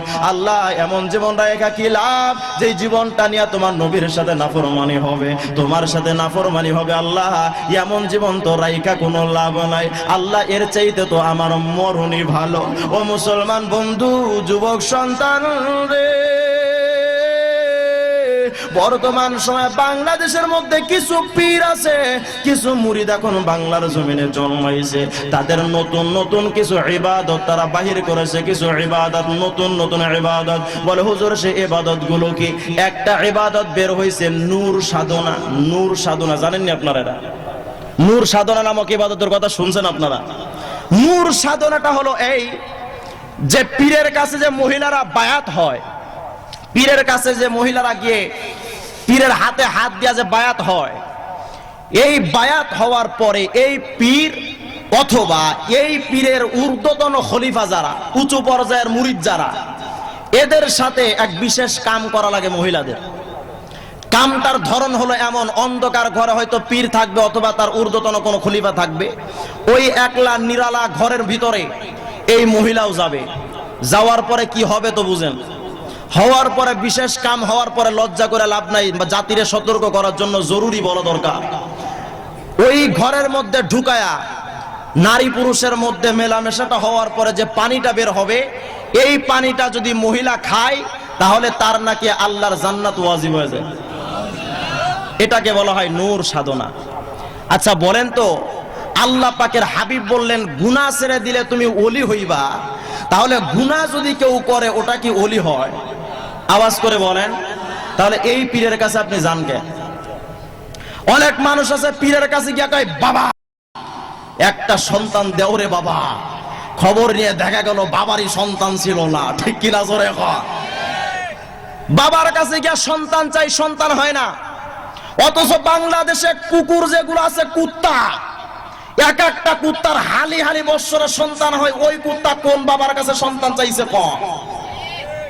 তাহলে বোঝা গেল যারা বাবার কাছে গিয়া সন্তান চাই ওই মানুষগুলোর ঈমান, ওই মানুষগুলোর আকীদা কুকুরের চাইতে জঘন্য হয়ে যায়। ঠিক কিনা জোরে বলেন? বাবার কাছে গিয়া কয় বাবা সন্তান দে। আফসোস অনেক পীরের কাছে গেলে মুরিদদেরকে কয় পায়ে সেজদা লাগা। ওরে সেজদা লাগানোর পরিবর্তে জুতা লাগাও। এটা আমার বাবার দরবারে গেলে নামাজ লাগে না, রোজাও লাগে না। আছে কিনা জোরে কন?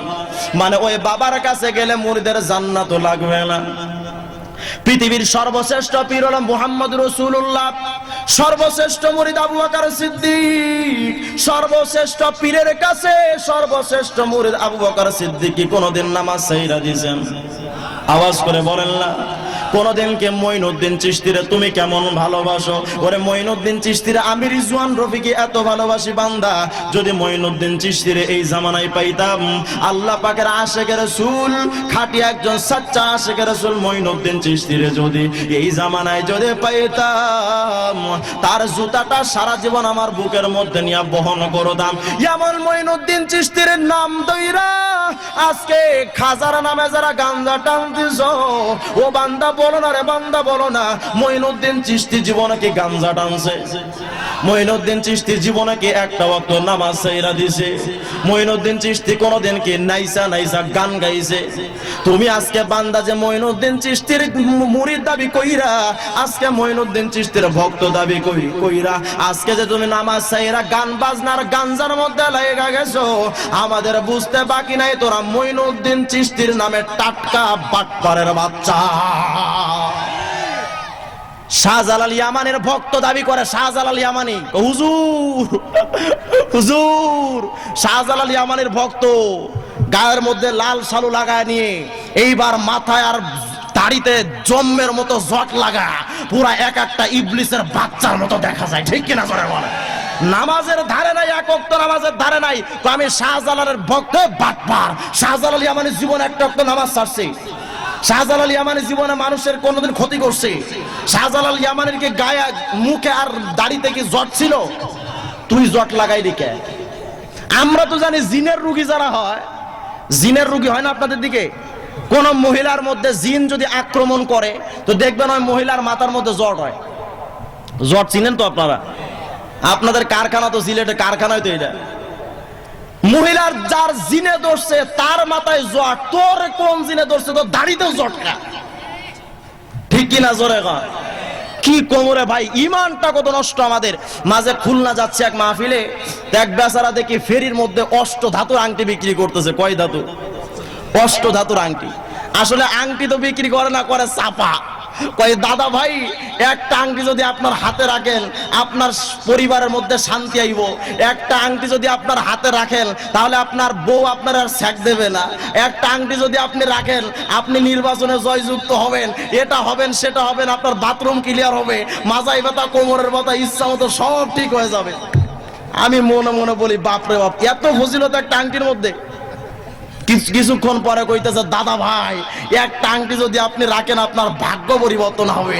আমি কো ওরে হারাম কর বাটপার, একটা আংটি রাখলে যদি ভাগ্য পরিবর্তন হয়, তোর কাছে যে শত শত আংটি গাদা, তোর কপালে রাস্তায় রাস্তায় হকারগিরি কেন? ঠিক কিনা জোরে? কি কমো এখন পীর মুরিদির কি ঝামেলা বাংলাদেশে শুরু হয়েছে। অনেক পীর আছে। আমি যখন রাহমানিয়া মাদ্রাসায় পড়তাম তো ওই সময় একটা বাবা ছিল, বাবা হায়দার আলী। 2009 সাল পর্যন্ত বাবা হায়দার আলী 45 বছর গোসল করে না। কয় বছর? 45 বছর গোসল করে না। বাবার এত দুর্গন্ধ গায়ে, আপনার পাশে গেলে আপনার সন্দেহ হবে এটা কি কোনো মানুষ নাকি বাথরুম। এখন অনেক পীর এমন আছে দাড়ি আর মোষ জীবনেও কাটে না। আছে কিনা জোরে কন?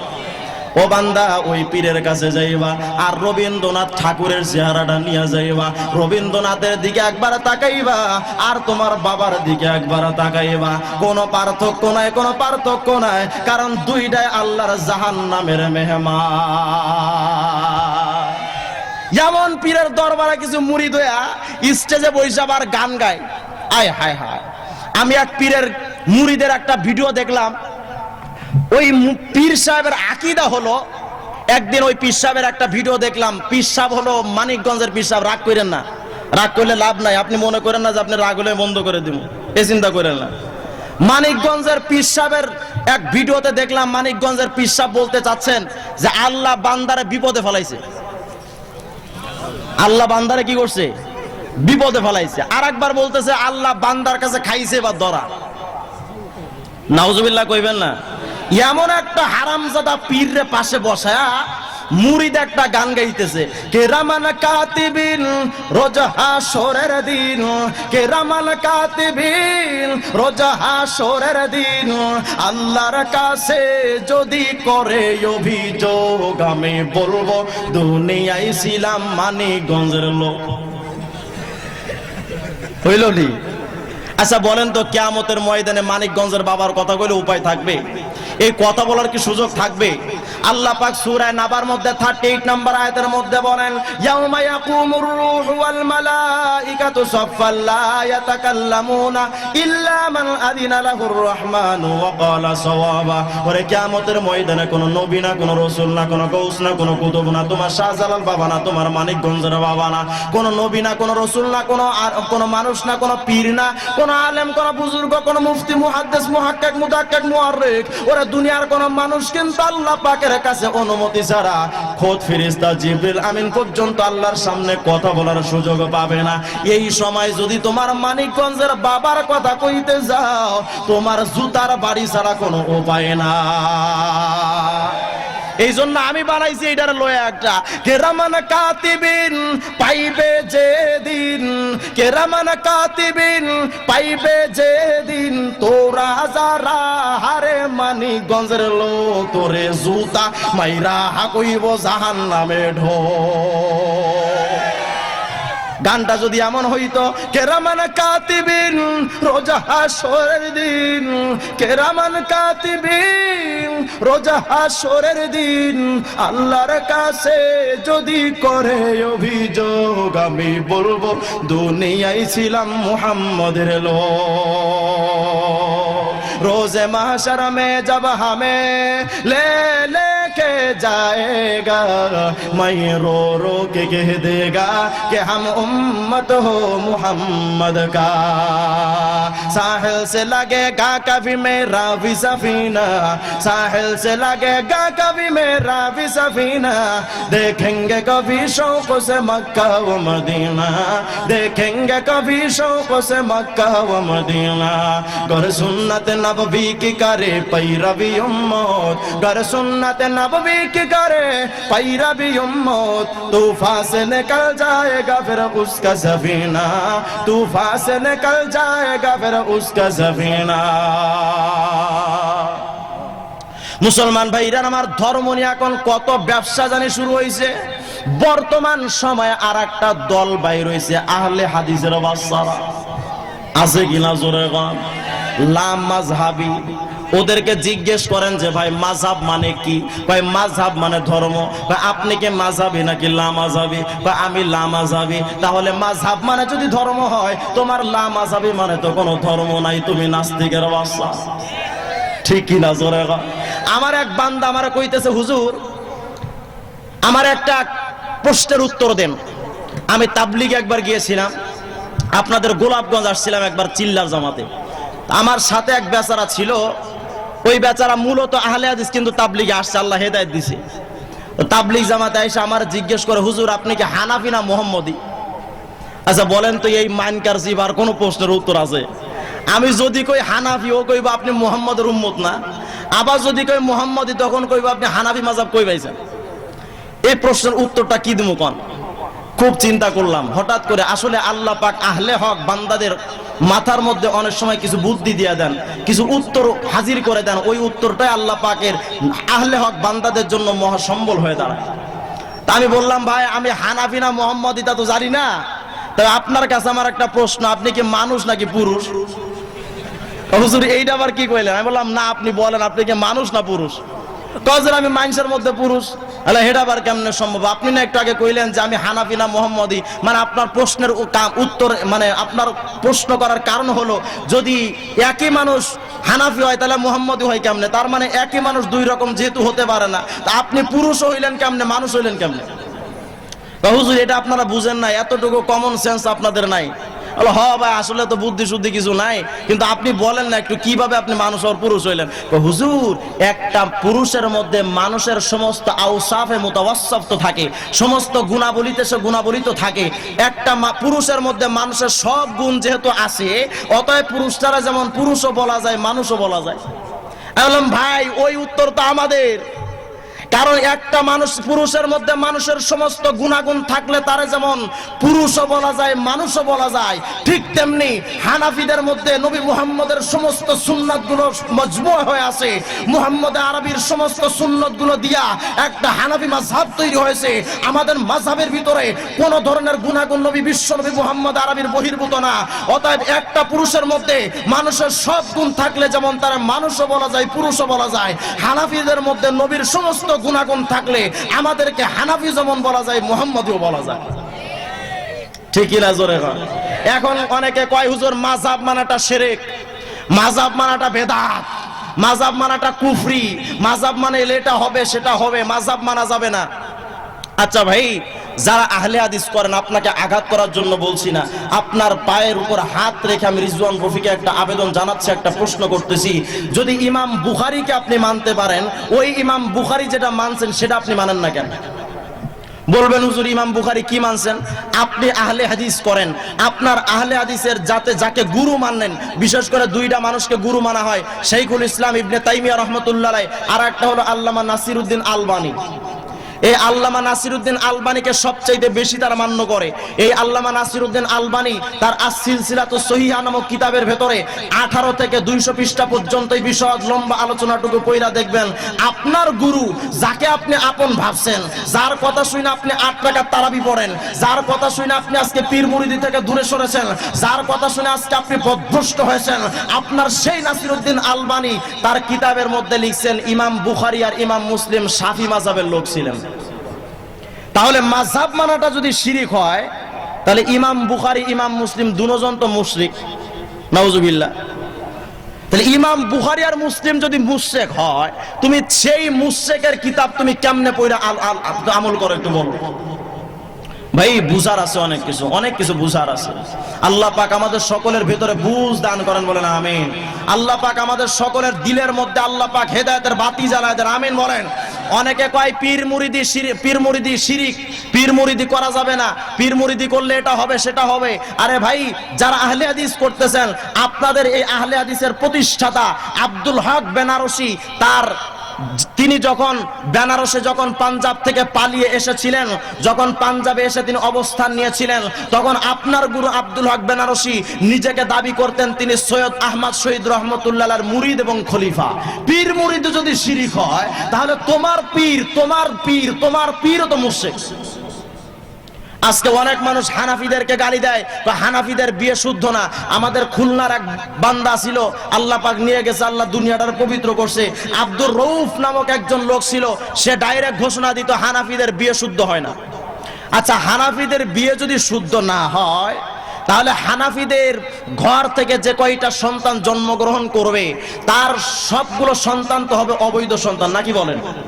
অথচ আব্দুর রউফ যেই হানাফিদের বিয়ে শুদ্ধ হয় না বলে ঘোষণা দিত, ওই আব্দুর রউফ খবর নিয়ে দেখা গেল তার বাপ হানাফি মাযহাবের লোক ছিলেন। তাহলে হানাফিদের বিয়ে যদি শুদ্ধ না হয়, তাহলে আব্দুর রউফ তো যার সন্তান হয়, ঠিক কিনা জোরে কয়? এই জন্য ভাই বুঝার আছে অনেক কিছু, আল্লাহ পাক আমাদের বুঝ দান করেন, বলেন আমিন। তো বলতেছিলাম যে আল্লামা ইয়াফি আমানি রহমতুল্লাহ আলাইহি ওই যুবকের কথা বলতেছেন, যুবকের দিলের মধ্যে ভয় ছিল কার? আওয়াজ করে বলেন না কার? যুবক ঘরের ছাদের উপরে উঠে আল্লাহরে ডাক দেয়, আল্লাহ বাঁচার জন্য কত রাস্তা খুঁজলাম আল্লাহ, বাঁচার মতো কোনো রাস্তা হলো না। আল্লাহ আজকে ঘরের ছাদের উপর থেকে লাফ দেয়া মরণ ছাড়া কোনো উপায় নাই রে মাওলা। আমি ঘরের ছাদের উপর থেকে এখন জীবনটা বিলায়া দেব। ও আল্লাহ, দুনিয়ায় তো পাঠাইছো মাওলা জিনা করার জন্য না, দুনিয়ায় তো পাঠাইছো মাওলা নাফরমানি করার জন্য না। আল্লাহ গো, ওরে এখন আমি গুনাহ থেকে বাঁচার মতো কোনো রাস্তা পাইলাম না।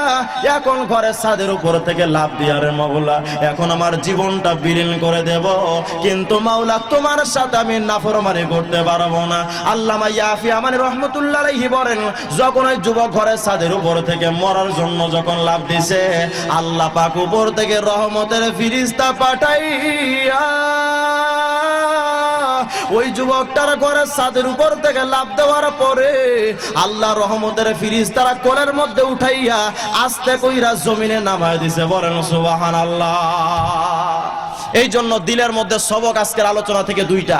দিলের মধ্যে একমাত্র মুহাব্বতে ইলাহি ভরপুর জায়গা দিবেন, আর একটা হলো খাশিয়াতে ইলাহি, আল্লাহ পাকের ভয় দিলের মধ্যে নিয়ে চলবেন। পারবেন তো ইনশাআল্লাহ? সবাই পারবেন তো ইনশাআল্লাহ? আল্লাহ পাক আমাদের সকলকে ভরপুর কবুল করেন, আমাদের জানে মালে আল্লাহ পাক খায়ের ও বরকত দান করেন। আল্লাহ পাক যেন আজকের মাহফিলটাকে আমাদের নাজাতের ওসিলা বানায় দেন। বলেন আমিন। শহীদ রুশি বলেন আল্লাহুম্মা সাল্লি আলা মুহাম্মাদিন নবিয়্যিল উম্মি ওয়া আলা আলিহি ওয়া সাল্লিম তাসলিমা। আলহামদুলিল্লাহি রাব্বিল আলামিন। রব্বানা যালামনা আনফুসানা ওয়া ইল্লাম তাগফির লানা ওয়া তারহামনা লানাকুনান্না মিনাল খাসিরিন। আয় আল্লাহ, মেহেরবানি করে তোমার প্রত্যেকটা গোলামকে আল্লাহ তুমি কবুল করে নাও। আয় আল্লাহ, আমাদের আলোচক শ্রোতা সবাইকে ভরপুর কবুল করে নাও। আয় আল্লাহ, মেহেরবানি করে আমাদের জিন্দেগি বন্দেগি ভরপুর কবুল করে নাও। আমাদেরকে হেদায়েতের বাতি জ্বালায় দাও। আয় আল্লাহ, প্রত্যেকের অন্তরে হেদায়েতের নূর দিয়ে মুনাব্বার করে দাও। আয় আল্লাহ, প্রত্যেক ঘরে ঘরে হেদায়েতের বাতি জ্বালায় দাও। আয় আল্লাহ, এই মাহফিলটাকে ভরপুর কবুল করে নাও। যে যুবক ভাইরা আয়োজন করছেন তাদেরকে তুমি কবুল করে নাও। আয় আল্লাহ, তাদের প্রত্যেককে হেদায়েতের সিরাতে মুস্তাকিমের উপরে চলার তৌফিক দান করো আল্লাহ। আয় আল্লাহ, যারা বয়ান করছেন, যারা করবেন, সবাইকে মাওলা সবাইকে মেহেরবানি করে তুমি কবুল করে নাও।